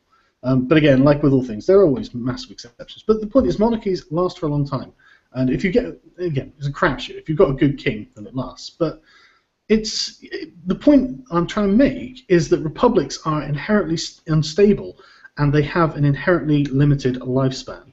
And it's because, and I think the point you were making was that people like power, and people respect. And I think that's the reason. I was going to give you an American example, since it's the country that I know and dislike the least. Whenever there's a conflict between the president and the Congress, in the fullness of the polling, the president, almost without exception, comes out on top. Yeah, I can completely believe it. I can completely believe it. And that's because if there's one person in government that everybody pretty much knows, it's the guy at the top. So you have the popularity factor going there, and two, people respond to a president who says, "Fuck you, no. Just fuck you, fuck off. I will run this country into the ground before I give in to you." We like that. We like a person who has some principles. And if you look at the Clinton era, this is political mastery. Every time the Republicans decided to I say gang up on the president, every time they decided to get together and do something to fuck with Clinton, they were the ones who wound up out of office, having to resign for various reasons, and politically embarrassed and weaker, and Clinton got stronger and stronger. I mean, the more they went after him, the worse they looked. Now, I'm sure that he had a hand in it behind the scenes, talking to people, hey, this kind of stuff, but that's just part of the political mastery of Clinton that he had that, say, Reagan didn't. If Reagan had Clinton's personality, Reagan would be a much better remembered president than he is. Well, I think isn't it which side of the aisle you stand on as to whether you think Reagan was the greatest president ever or just some washed-up old actor? Well, I'm not on either side, but no, you know, I grew up in the South, and a lot of Democrats, and a lot of them, not on every issue obviously, but on a lot of issues, really liked the fact that Reagan was or at least appeared to be a no-nonsense kind of guy. And that, you know, that's one of the reasons that Bush was as well liked as he was. I totally agree. I think it's part of the allure of Vladimir Putin, actually. Yeah, and I'm saying that if the Queen decided to do something like that, obviously for a good reason. I mean, not just all willy-nilly. Obviously, if you start doing stuff willy-nilly. But I don't think I think you're underselling. You're overappreciating the nature of novelty. It's not simply the novelty. If she shows that she can do better than the Parliament does, then people are going to follow that. Yeah, they will, but you've got to. It's about the British mindset that we're dealing with here. It's not so much, and I'm not saying this because I'm British. I'm saying this because I have talked to foreigners. British people do think in a different manner about their own government than foreign people do. They really do. And yeah, you think yours is important, and we don't. No, I'm kidding. I mean, you guys are the ones who wanted to get a Blair Force One, right? Sorry? Did we? Huh? I don't support that. Jesus Christ. Blair Unless it's a canon. He wanted his own jet like the president has? Really? Well, no, unless we're going to be able to tamper with it and make it crash into the ocean or something. Yeah, but they called it Blair Force One. Yeah, I can believe it. It's a wonderful play on words. Yes. I fucking hate Tony Blair. But seriously though, it would be scandalous in this country if the Queen were to go into Parliament and say, no, what you're doing is bollocks, I dissolve you. It would be massively popular with a large segment of the population, but that wouldn't last. That wouldn't last at all. It would be popular for a very short period of time with some people, but it wouldn't last, and it would just be. It would probably result in the monarchy being abolished. I don't think so. Oh, I really think so. Honestly, I really think so. I think you underestimate the British monarchs. Remember, they were the only crowned family to hang on to it after World War One. That's I don't know. One for the Dutch. They've got Oh God. Monarchy. Well, yeah, not the King of Belgium, because that's an impressive place to be a king of. Yeah, it's like being the king of the North Pole. Yeah, but Santa does not stand on that pole going, "I'm the king of the North Pole." I really think that there is something about the British mindset that would very much object to the monarch participating in politics. Actually, I'm going to disagree with you there. I think that argument that you just made would have served you better 2 generations ago. When I compare what I see of the British people today versus what I saw some years past, it's not the same mindset. You guys are not scrappy and stiff-lipped and brusque and possessed. Not you in particular, just in general. No. I understand what you're saying. Like you once were. I think it's not necessarily a bit about scrappy. It's more about what British people tell each other. Seriously, there are so many people who are anti-monarch anyway. I think the last I heard was about 30% of the population wanted to live in a republic and have President David Cameron. Just fuck me, just no. I will literally fight to defend the monarchy just on that principle alone. I don't want any of those cockknockers in Parliament being the fucking president. So in other words, if the Queen got up there today and said, you guys, this shit's done. You're all fired. New elections. You'd be like, go Queen. No. I wouldn't actually. This is what I'm telling you. It's a complex system. And well, okay, let me ask you this. Because the Prime Minister will choose elections when he thinks it's good in the best interest for a win for his party.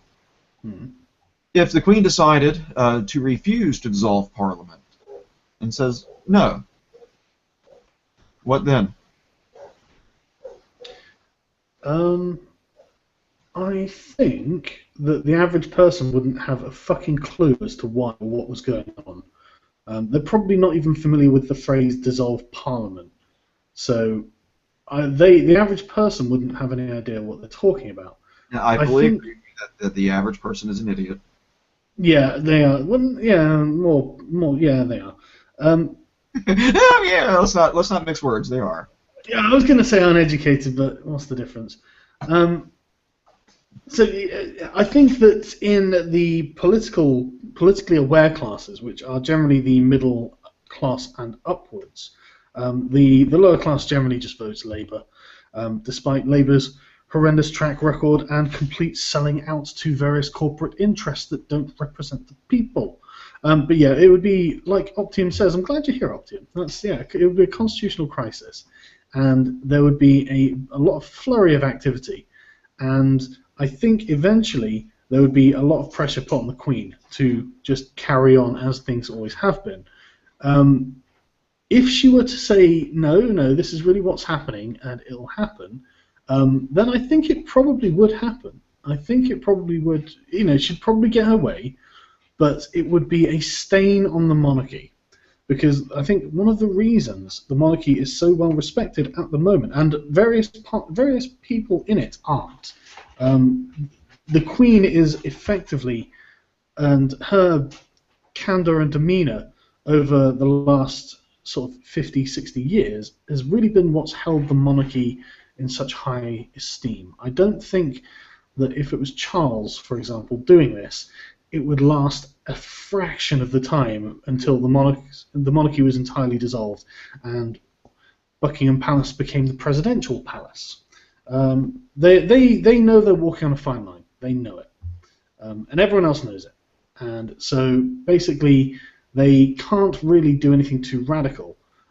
However, the monarchy, I swear to God, the British constitutional system that we have, constitutional monarchy, is probably, I think, is probably the best system of government that is possible to have, right? Because the people who are making decisions for the country aren't actually in charge, and they don't have the armed forces swearing allegiance to them. So at any point, if they start doing something that is actually crazy, the Queen actually could just turn around and say, no, dissolving this is over, you're done. Various charges are going to be leveled against you. I control the army, so I get to say. Well, you are aware that in the last few constitutional crises that have arisen in the Commonwealth, the monarch side of it has fared quite well in those. The King Byng affair in Canada, the one in Australia. I'm actually not aware of that. I know that in Australia they did vote a few years ago whether to keep the monarchy, didn't they? Yeah, well, remember, Pony Slice Station, if you're watching, you live in Canada. I think that in Canada, they did their last constitution in the 1980s, and they voted to retain the monarchy and the governor general. But in the 20s or 30s, there was the so-called King Byng affair, or the King Byng thing in Canada. It's essentially one of those where, well, the Australian one, the one that you know about, the Governor General was going to dismiss the Prime Minister. The Prime Minister was going to write to the Queen to dismiss the Governor General, and the real question was who's going to fire whom first. And the Governor General did it. And notwithstanding that, the fact that the monarchy intervened in the democracy component, the people are still overwhelmingly in favor of the monarchy in both Canada and Australia. And indeed, having put it to a vote, they elected to retain that very system where the monarch does from time to time interfere and say you can't have what you want and I'm firing the people that you wanted. That's true. But that didn't happen in this country. No, of course that's true, but it didn't happen in that country. But the last time that the monarch withheld royal assent, it wasn't a big to-do. Yeah, I was exclusively talking about my country. I'm sure. I believe it was Queen Anne who did it last. It was in the early 1700s, and it dealt with actually if I, you know what, let me look that up. Dealt with the armed forces. Mm-hmm.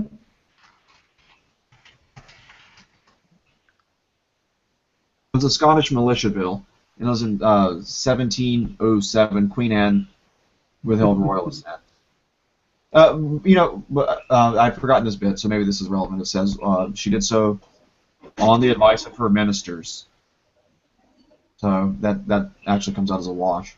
Although I don't, it's a bit strange for the government to propose a law and then to advise the Queen to deny the law. Anyway. Oh, yeah, but I get the feeling it was not necessarily the same people proposing and advising.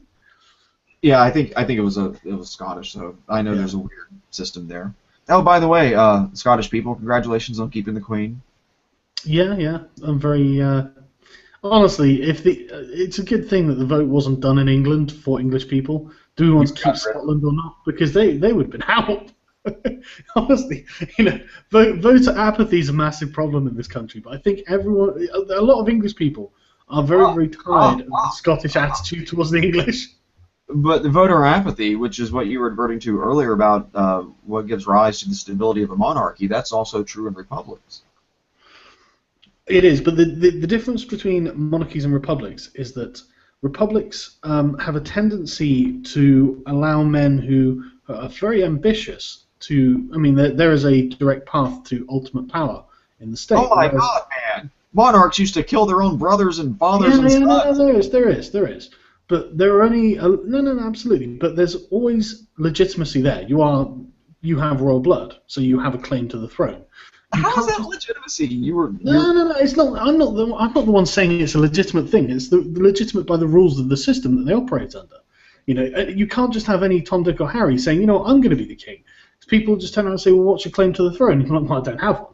You know, there are people today who think that the current monarch, the current family, are all imposters. You know, no, of course. I'm not saying I agree with this. I'm not saying I think it's sensible.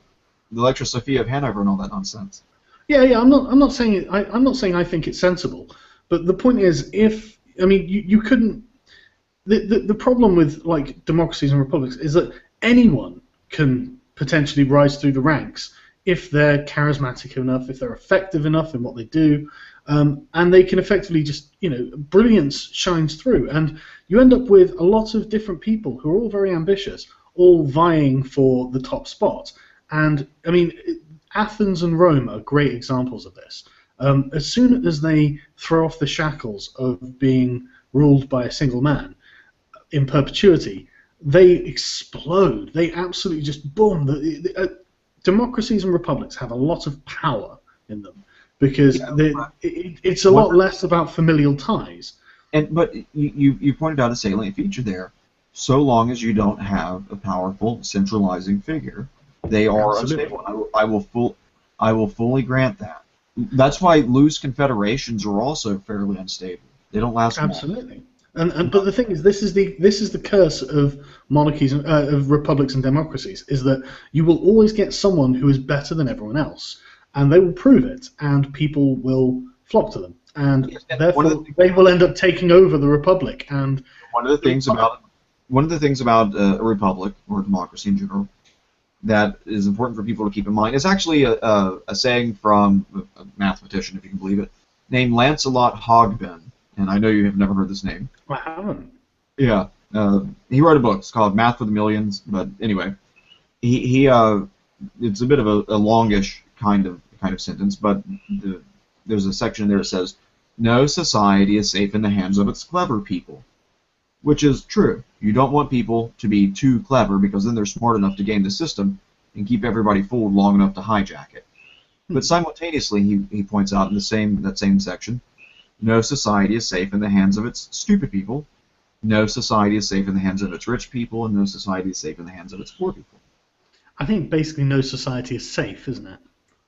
So long as you have people that have too much power. You want people to have power, but only enough to keep it stable. I think I'm just going to address some of the comments because some people don't really seem to understand what I'm saying. The term meritocracy, I think you're thinking in a more scientific way. as in there is an objective merit that everyone can be judged by, like a test or something. The merits in democracy aren't the merit of your ideas, it's charisma. Persuasion. I'm talking, persuasion. I mean, you can. Julius Caesar is the ultimate example of this. He was not only a brilliant man, but he was also massively charismatic. He was incredibly good at propaganda. So he was, and he worked so much faster than other people. And so, actually, Julius Caesar is probably a bad example of this. I think actually a better example would be Alcibiades of Athens. Yeah, I was going to say, remember, he got shanked, so maybe he's not the prime example here of a charismatic guy.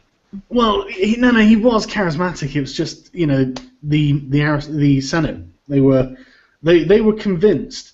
Well, isn't that why Charlemagne said, "None more nervous than the head on which the crown lies"? Pretty much, and the sword of Damocles. I can't remember if it was the Syracusan tyrant who used that analogy. But the point is, you can get someone like Alcibiades, who's a massively charismatic and competent person, but also has massive character flaws, and effectively will take over your democracy on strength of personality, and basically end up fucking it. And it happens because they're powerful systems. They really do literally unlock the power of the people within them, because monarchies are literally about controlling the power of the people to make sure they don't do this. So democracies become very, very powerful, but very unstable. And merit in this case is more about mob control. Not mob control. That's maybe too demeaning, but it's more about No, actually, you're on a good point there. Democracy is ruled by the masses, which is of which mob rule, or an ochlocracy, it's technically called an ochlocracy, is a subset. And the trick is to put into the system certain, I hate to use cliches, but a pressure valve essentially, so that way the mob rule, the ochlocracy, gives way to democracy, such that in the republic the majority generally gets its way, but the majority also knows that it can't always get its way. And you have to persuade people, in some sense, to realize that ultimately they do have the power, but it's in their better interest to surrender it and not make use of it. And this is the veil of ignorance kind of argument. And that's the American system. It's when you talk about the provisions of the Bill of Rights and whatnot and how that operates, the general rule is that the United States is a democratic republic, a federated democratic republic, and that the majority gets its way, except that the majority does not rule on freedom of religion. The majority does not rule on freedom of speech. The majority does not rule on searches and seizures, quartering troops and homes, right on down the line. But the next question to ask there is, but who decided to restrict the majority's power? It was the majority itself that decided to restrain itself. Yes. And so you can't have just the raw power. You need to have the wisdom that's coupled with it. Yeah, the whole principle of the sovereignty of the people is, I think, insanely important. And I tell you what, this is why I don't like the continental system, the European continental system, and I find it intensely abhorrent because they use an inquisitorial system of judgment. So instead of you presenting your case, I know it's not adversarial. The judge does the prosecution part. Yeah, I absolutely hate that because that implies that the state is more important than the citizen, and has they are the one making the judgment, whereas it should be, in my opinion, decided by a jury of your peers. But that's because I hold the primacy of the individual above the importance of the state. But that's because I'm English, and we're heathens and godless Protestant bastards, according to the continent. On that note, what I find strange is that you guys have an official church, an official religion, and you're largely atheistic by comparison to the United States, where here we have, officially secular and overwhelmingly religious. It's such a weird inversion. Well, no. I mean, yeah, it's if I were just given the bare facts of the two systems, one is we have an official church, and the other is that we don't have an official church, and indeed we abuse such things, I would expect the place that has an official religion to actually be more religious. You would, wouldn't you? Yeah. It's a very. I used to talk to a German guy on a history forum a few years ago, and he just could not get past the idea that the British monarch didn't have any real power. He just couldn't get past it. He was convinced that Britain was some sort of totalitarian state or something. And it was just like, no, you don't seem to understand. And you'd be like, well, you're a theocracy. Yeah, but it's and he's convinced we're a theocracy and stuff. It's like, no, we might not have like the separation of church and state codified into law, but politicians do not mention religion because it's just weird. Everything's done by consensus in Britain. It's just like popular consensus of, well, nobody wants to talk about your religion. Nobody wants to talk about this. Nobody wants to talk about that.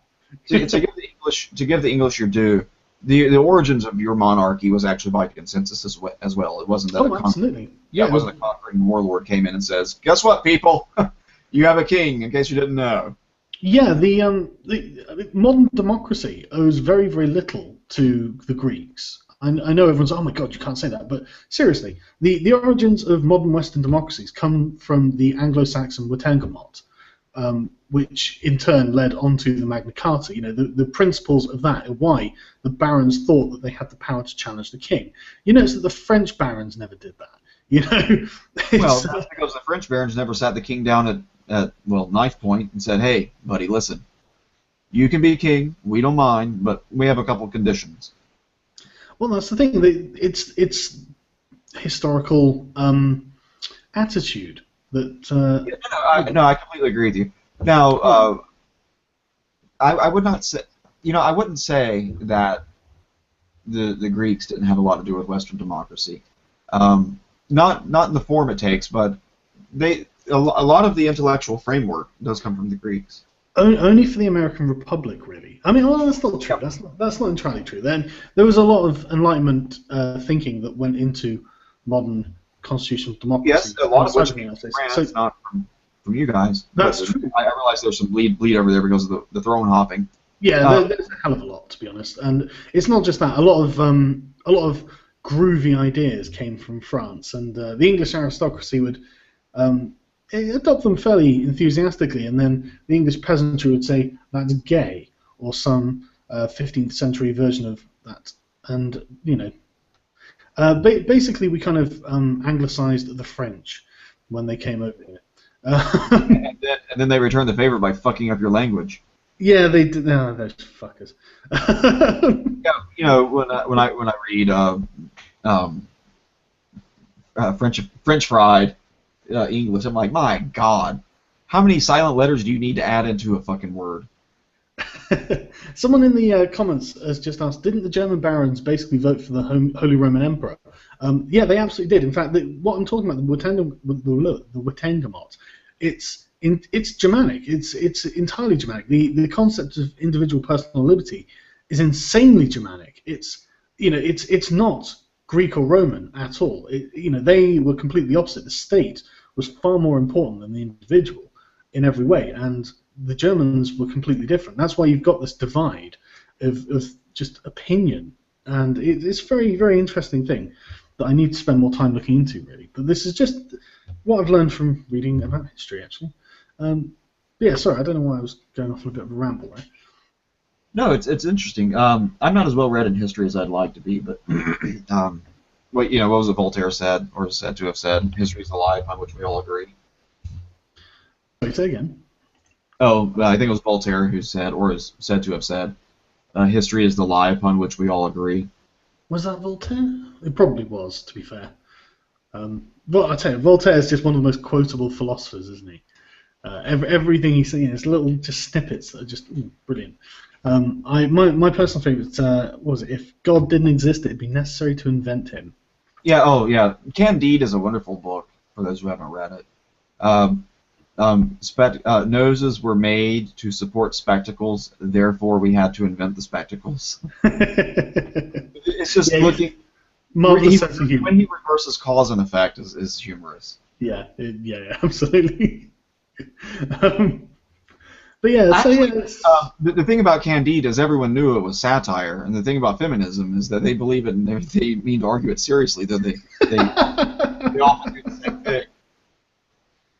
I tell you, Why? Okay, that satire. That's a good question. Why the fuck don't feminists have a sense of humor? What is wrong with them? Well, I can kind of see why they'd be a little touchy about it. If people are laughing at what you say, it probably means there's something about what you said that's not being taken seriously. Yeah, but they can't laugh at themselves. I mean, you know, when you've got feminists saying some of the most patently ridiculous things, you don't get other feminists who are more moderate and sensible saying, huh, "That is pretty fucking funny." You know, do I sound like that? You know, Yeah, they don't do that. One of the things that I tend to steer that is an immediate red flag to me, and gives me a cause to give something wide berth, is when people start talking about their own version of an ideology. If an ideology admits of many different versions, then there's something fundamentally wrong with that ideology. You should be able to, within some rough grounds, be able to immediately determine what is included by and excluded by a particular set of views.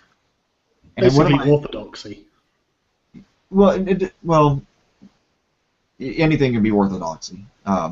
Yeah, I don't mean it like that. I mean, if you take the alien from Mars visiting who doesn't know anything about the society, and you hand them, they learn the language, you hand them a set of rules or a set of general guidelines, and then you ask them to evaluate the behavior as compared against what the guidelines seem to imply. Those kinds of people would be able to tell if it's a sensible system that actually makes explicit claims and that actually has something there.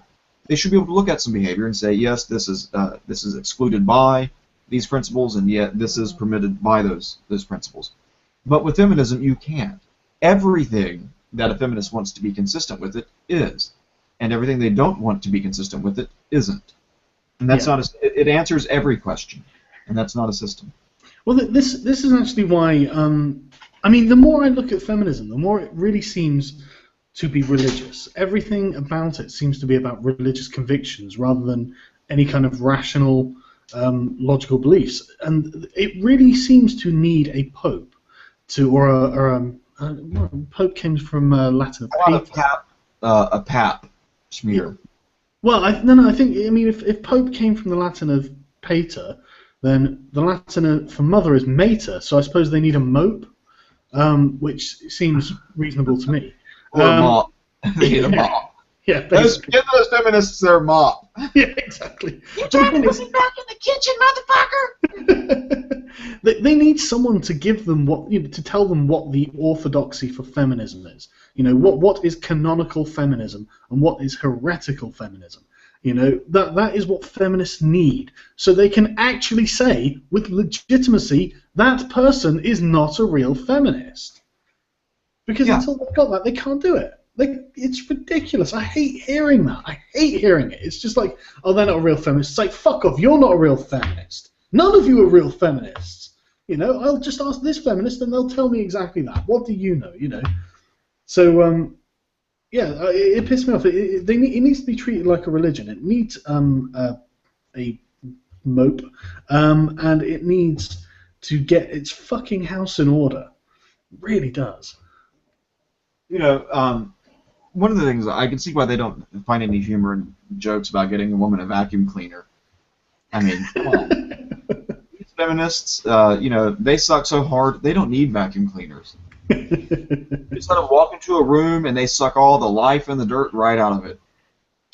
Thing is, how exactly? Someone was like Sui Park for the mope of feminism. It's like, well, you know, I don't know. I mean, Sui Park doesn't really. She's just a little Twitter loudmouth. You know, you'd be looking at, you know, you would need some sort of victim off between. No, my favorite part of Sui Park is she's on an interview and she says, "Hold on, I have to go. My mom just came home." Did she? Yeah, she lives with her mom. I'm like, strong and empowered and mid-20s living at home.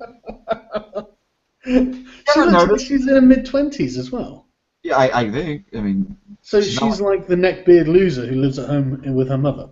Isn't she in her 20s? She must be. Yeah, she must be. One of my favorite things about feminism is that when it comes to talking about empowering women, you ever notice that it's always someone else who has to come by and do the empowering? I'm like, if you need someone to come by and empower you, you're not empowered. Do like men do. What I find... Just do it on your own, and if people don't like it, tell them to go fuck themselves. Well, that's basically what I've always thought. And I've noticed that the women I know who I consider to be strong, empowered women, the sort of women who get shit done, they're not feminists. You know, they're literally not feminists. So, you know, in fact, most of them actually kind of dislike feminism because it makes women look bad. My best friend is a woman, and when I think of strong women, I think of her, but more particularly, I think of her mother, who her mom had she was disabled from birth. Her knee joints didn't bend, so they were in this fixed position for most of her life, Right. and her ankles were in a fixed position for most of her life. She had trouble standing, trouble walking. She needed special shoes and help and whatnot. Mm-hmm. Now, in the decade or so I knew her mom, never once did she complain. She was this woman in her 70s decided that she was not doing enough for her community, so she went and taught herself Braille so she could transcribe books for the blind. Bloody hell. Yeah, I know. So then my best friend, who was in her 40s at the time, had to go learn Braille. She's like, I'm not being outdone by my elderly mother. And then her mother went and learned sign language, so she had to go learn sign language. Damn I'm like, oh my god. Yeah, this woman always was looking for ways to, in small ways, in a lot of times, but to serve people, and without any fanfare or things. During World War II, with her little crippled legs the way they were, she walked with the other women of the era to their local factory to build, she worked on boats. Mm-hmm. And she stood in the factory, her 12 to 16 hours a day, riveting sides together for the boats. Mm-hmm.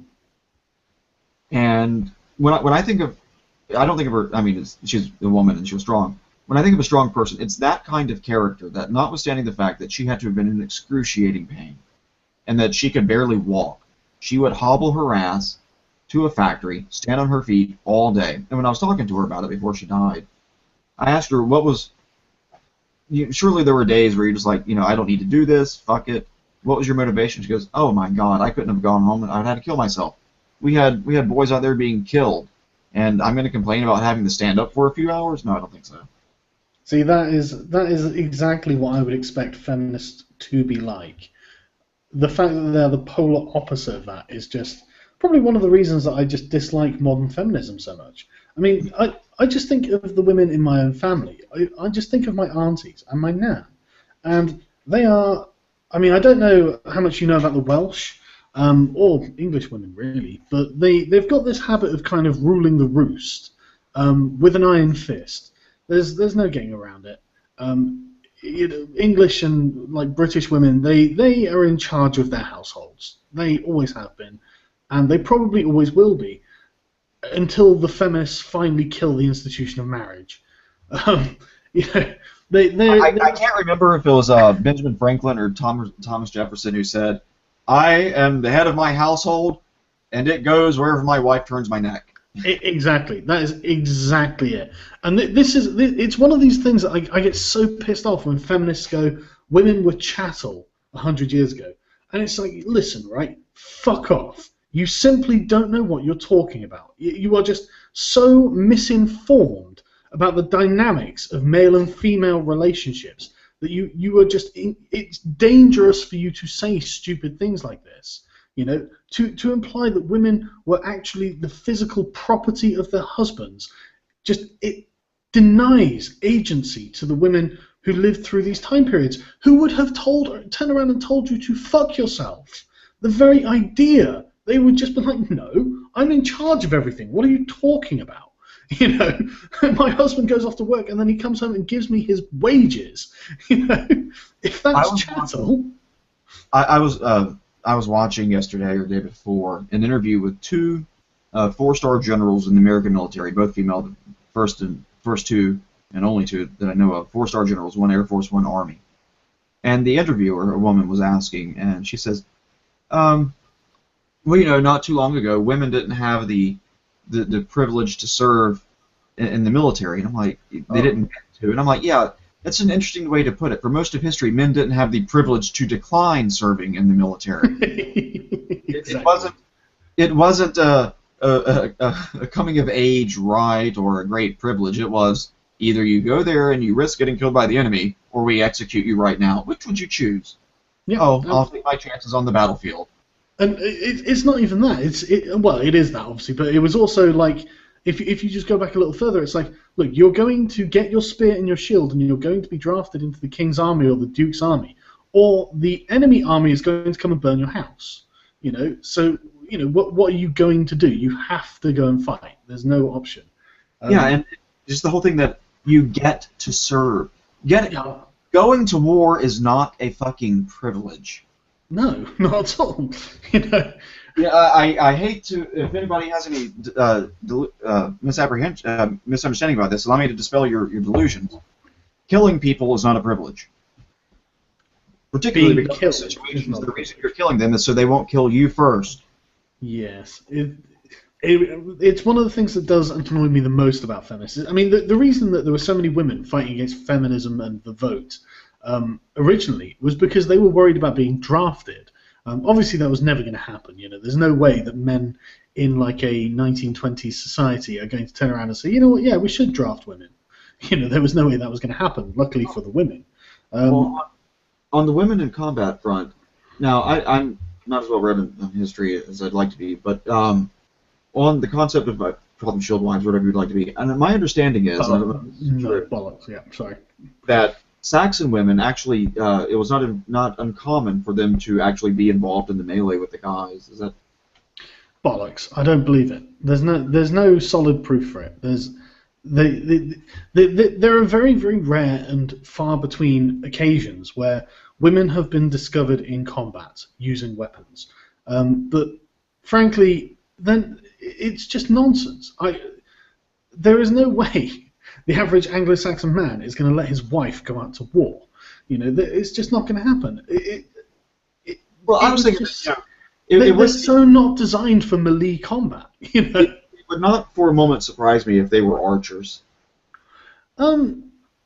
Possibly, but even then, being an archer does actually require a reasonable amount of physical strength. So people seem to think that archers were probably not very strong, and that's not true.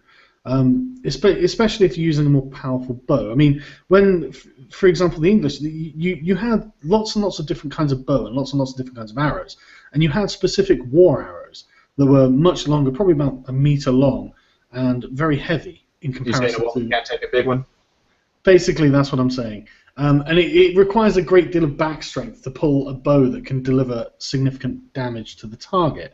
So honestly, the only times I can really think of are there was literally one Norse reference to a woman who probably actually did exist, and she was described as being a woman with the mind of a man. So pretty unusual circumstance. And Aristotle, I think it was, advised Greek women to learn how to use the sling because it was good exercise.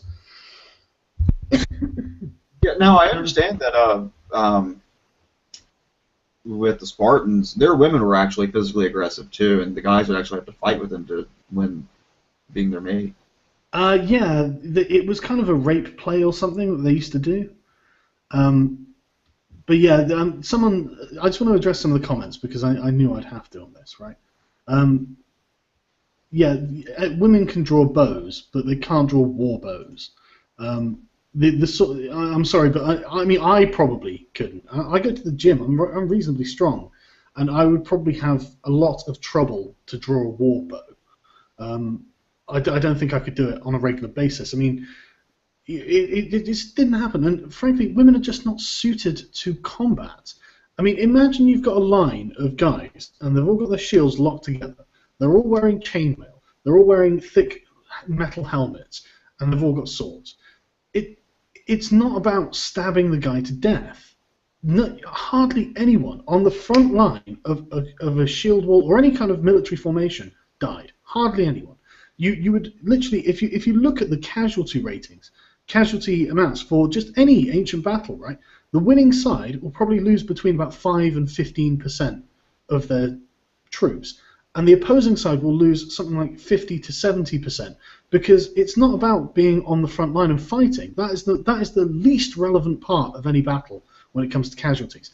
The battles were when one side had pushed through the other, and literally the other side would drop their weapons and run away and try to escape, and then the other side would chase them down and slaughter them. Well, actually, fighting the Romans, that's not true, because their formations are specifically designed to kill the front line people.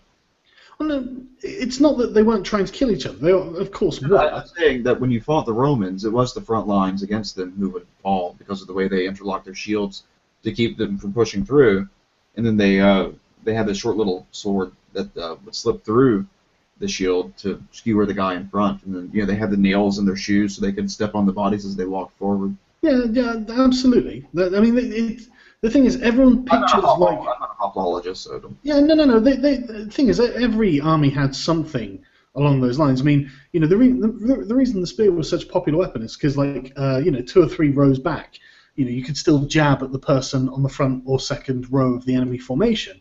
But the problem is, it's not about killing people, because it's fucking hard to kill someone in armor with a shield who is trying not to be killed. It's fucking hard to kill them.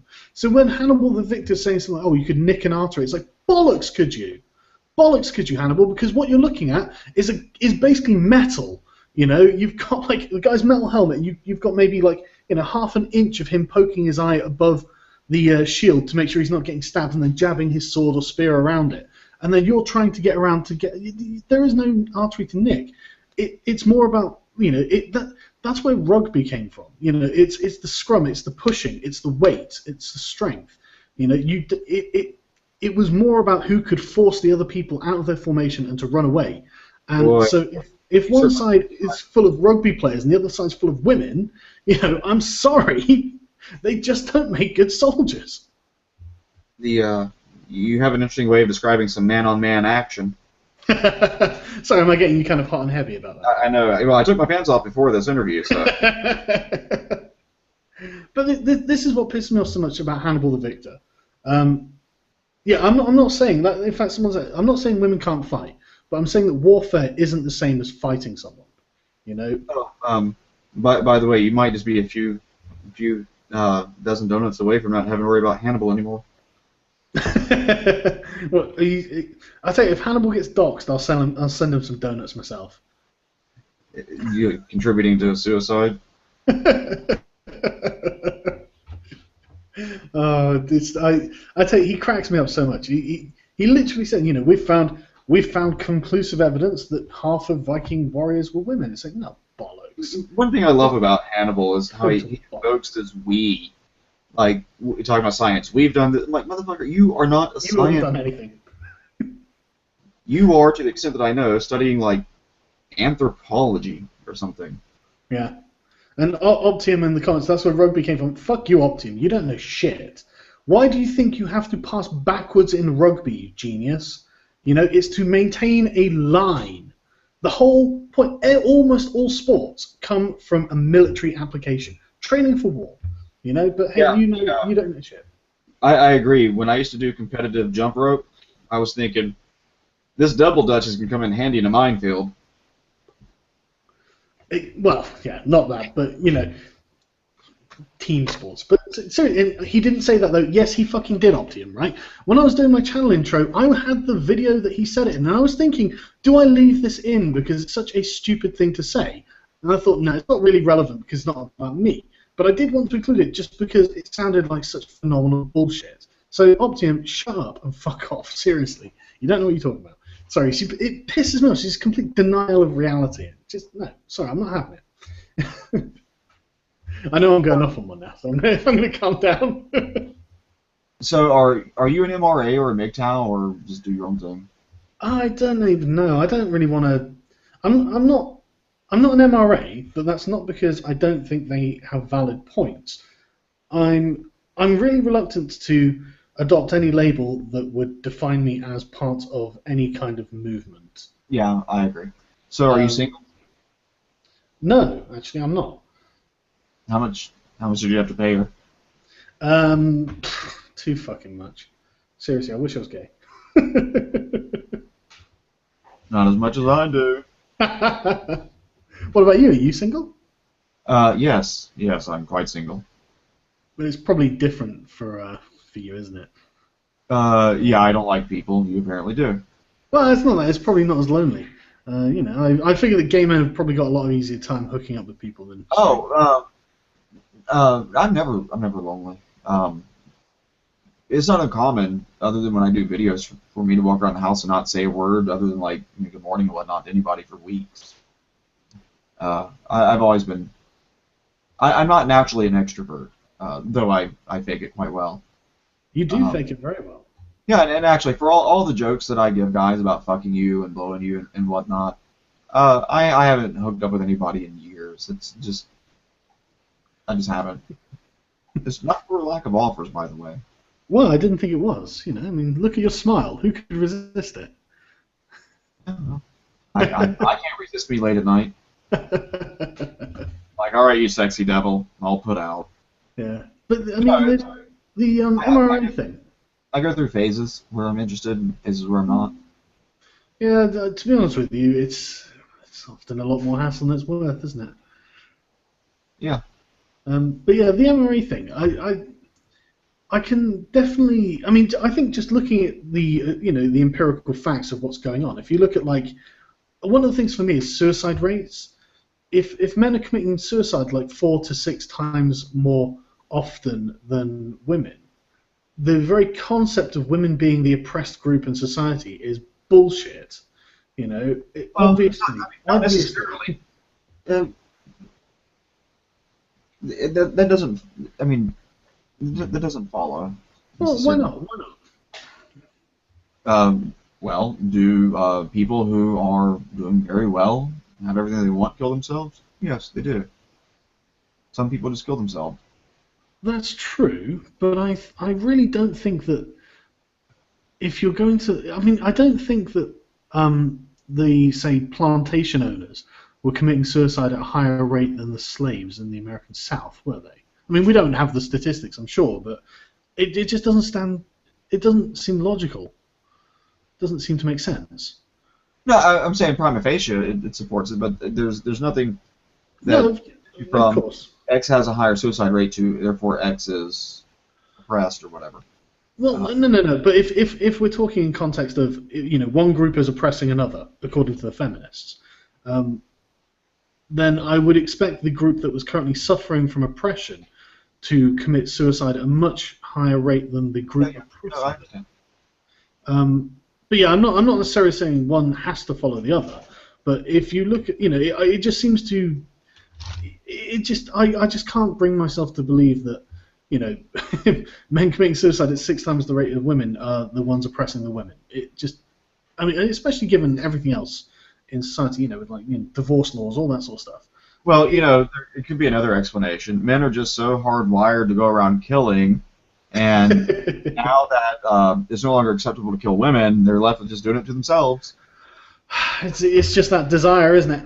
Yeah, it's a working hypothesis. But see, I think the MRAs do have a lot of valid concerns.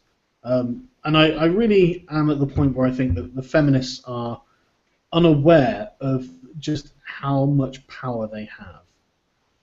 It drives me crazy. They go on about how oppressed women are and how women are this, women are that. And then you've got Emma Watson speaking at the UN saying, I want men to do things for me. And it's like, you're a millionaire. Why don't you fuck yourself? Did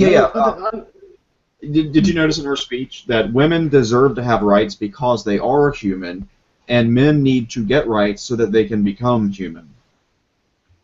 Yeah. I was like, well, thank you very much. Yeah, and just the idea, I just can't stop it. It's just another woman in the long line of human history saying, I would like men to do things for me. And it's like, yeah, well, women have always said that. This isn't feminism. This is just female nature. Apparently, while talking about this, she's dating a guy who's a rugby player. Apparently, he's good looking, built like a brick shit house. Yeah, he is. He's I saw a picture of him with her. It's the most stereotypical male-female relationship you've ever seen. It looks like. It's just like all this. This identity politics bullshit really pisses me off. It's just, it's incredible. I mean, what does your group think of your positions? Sorry, say again. What does your girlfriend, or whatever you call her, think of your positions? Think of my positions. She's anti-feminist. She's one of these strong, empowered women who actually gets things done. I was talking more like doggy style. No, well, I don't think I should say. You know what? Because she'll find out that I said, and then she'll kill me. Aww. But this whole like identity politics thing, right? I've been reading a lot of Diagra's papers recently, because I'm going to be doing a video on it soon, and it drives me crazy because they are obsessed with identity politics. It's not all of them, obviously. It's just the feminists, the dyed-in-the-wool. You know, I write about gender for my career. And it's like, but why is that your career? Why are you so bothered about what people identify as? I just don't care, and I can't understand why they care so much. You know, what is the obsession with gender and I'm a gay, lesbian, transsexual, whatever? And it's just like, okay, so, you know, but I don't know. I just can't understand why. I can't remember who did it. There's a great video about getting equality in Parliament, having exactly even divisions. Yeah. Tara K, something like that. I'm aware of there are always fucking motions to do this sort of shit. I mean, it does my head in. They want parity, not equality. Oh my god. No, somebody's channel I follow, and I can't remember his name right now. He did a response to that kind of thing about getting perfect equality. And let me find him real quick. It's a really good video. Well, while you're doing that, I'm just going to address some of the comments again. Naki Nyan said they don't care, it just gets them paid.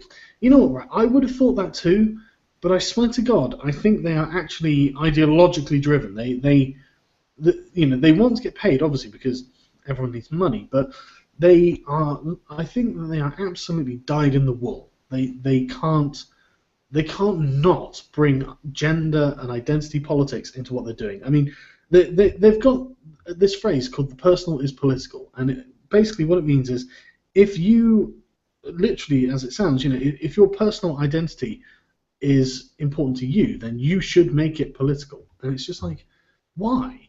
Why the fuck would you think that's a good idea? And it's just the whole.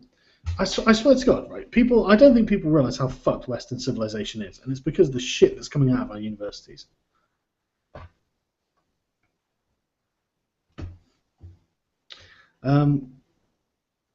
What do I think about Pat Condell? I like Pat Condell.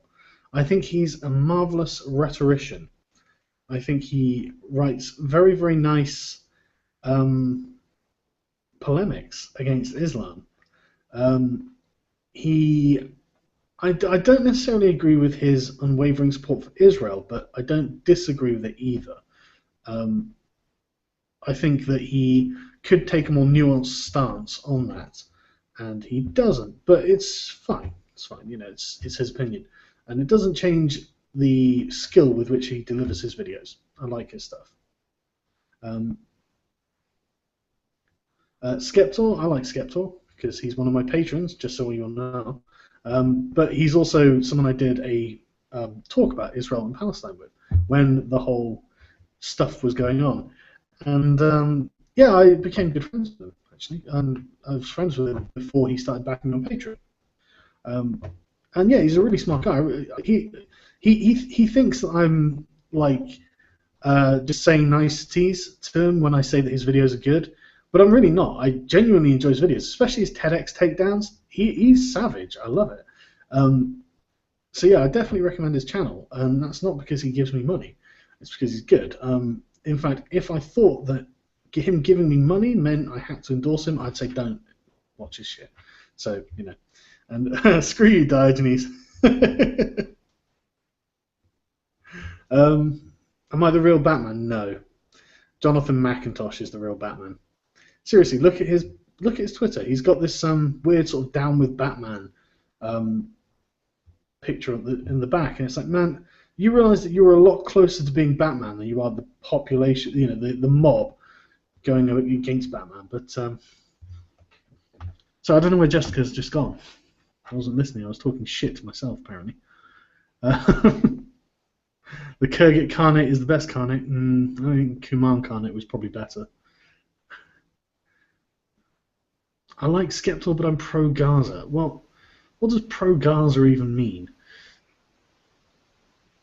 Are you back? Oh, I think it was Skeptor who did the video. It was about the parliament and how you need to even divisions and whatnot. Then he goes, there's only one problem. It has an odd number of seats. yeah, the Goodfella edition. Oh, that was the Goodfellow one? Yeah, where is it? He's doing an impersonation of Goodfella. Oh, yeah. That one cracked my shit up. I don't think he's one of my patrons. He was like, yeah, he genuinely does good videos. I guess you just swallow or something, and I don't. I am from the Atui tribe, I think. Was that the name? Torah. The Torah, sorry, tribe. I've been training for this day since I was 4. Hi, this. Honestly, just. And the great thing about Skeptor as well is he's got a real sense of humor about being Jewish. So I can make Jewish jokes at him and he doesn't get offended. It's great. As long as the price is right. Exactly. He's got a great sense of humor about it. And it's just about self-confidence, isn't it? Most people can laugh at themselves if they're not fucking insecure about everything that they are. So I don't know. Yeah, I've never understood that degree of sensitivity. I mean, when I was, I used to get called a faggot when I was younger. I still do, but it never bothered me then, and it certainly doesn't bother me now. You're probably just like, well, yeah, are you offering or what? I mean. Like, I'm sorry. Did you think a 2-syllable word was really gonna do it for me? Exactly. I would put more effort into that motherfucker. When I was in the Army, this guy called me a faggot in the middle of the hallway. My sergeant major was standing there. I turned around and looked at the guy, outranked me by about 3 ranks. Yeah. I turned around and looked at him and was like, "What the fuck did you say to me?" Like, I called you a faggot. I said, "Oh, I thought you called me a maggot." I was about to be upset. Hey, I'd be a lot more upset about being called a maggot than a faggot. Jesus. Yeah, I mean, just because it's true doesn't mean you have to say it. Do you ever look at Encyclopedia Dramatica? Oh, God, sometimes, but I can only read it in small doses. You can't read too much of it, but I swear to God, I love it. I absolutely love just the... what I love about it is just literally taking what your enemies would say about you and then writing it into a Wikipedia-style thing. And it's just... If you ever need to be humbled, and you ever get something of yourself on Encyclopedia Dramatica, read it, and then you'll be like, yeah, okay. Most of it, very little of it is unfounded, So it's just like, maybe some of that does have some truth to it. Maybe I should. This really have a good sense of humor. Yeah, they do. I really like it. Someone keeps asking me to read Milo's Men Dropping Out from Breitbart. I haven't actually read the article.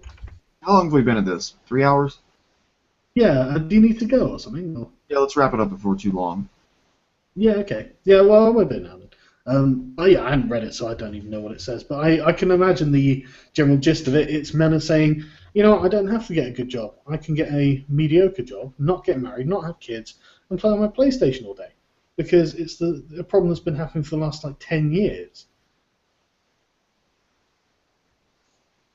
I assume that's what it says, anyway. Yeah, what do you think about all that? What do you think about, men basically checking out of society? Oh, well, I've never been that big on checking in, so I'm kind of fine with it. Yeah, but it just seems like a completely logical reaction to the way everything is going. Indeed. So, yeah. But, okay, well, I'll tell you, we'll wrap it up there then. All right. We'll have to do this again and come with topics. Yeah, absolutely. It's really good. I can't believe it's been this long before we actually got to have a conversation. I know. I'm glad you were gentle. This is my first time today. You liar. All right, bitches. I will see you guys later. Yeah, man. Cool.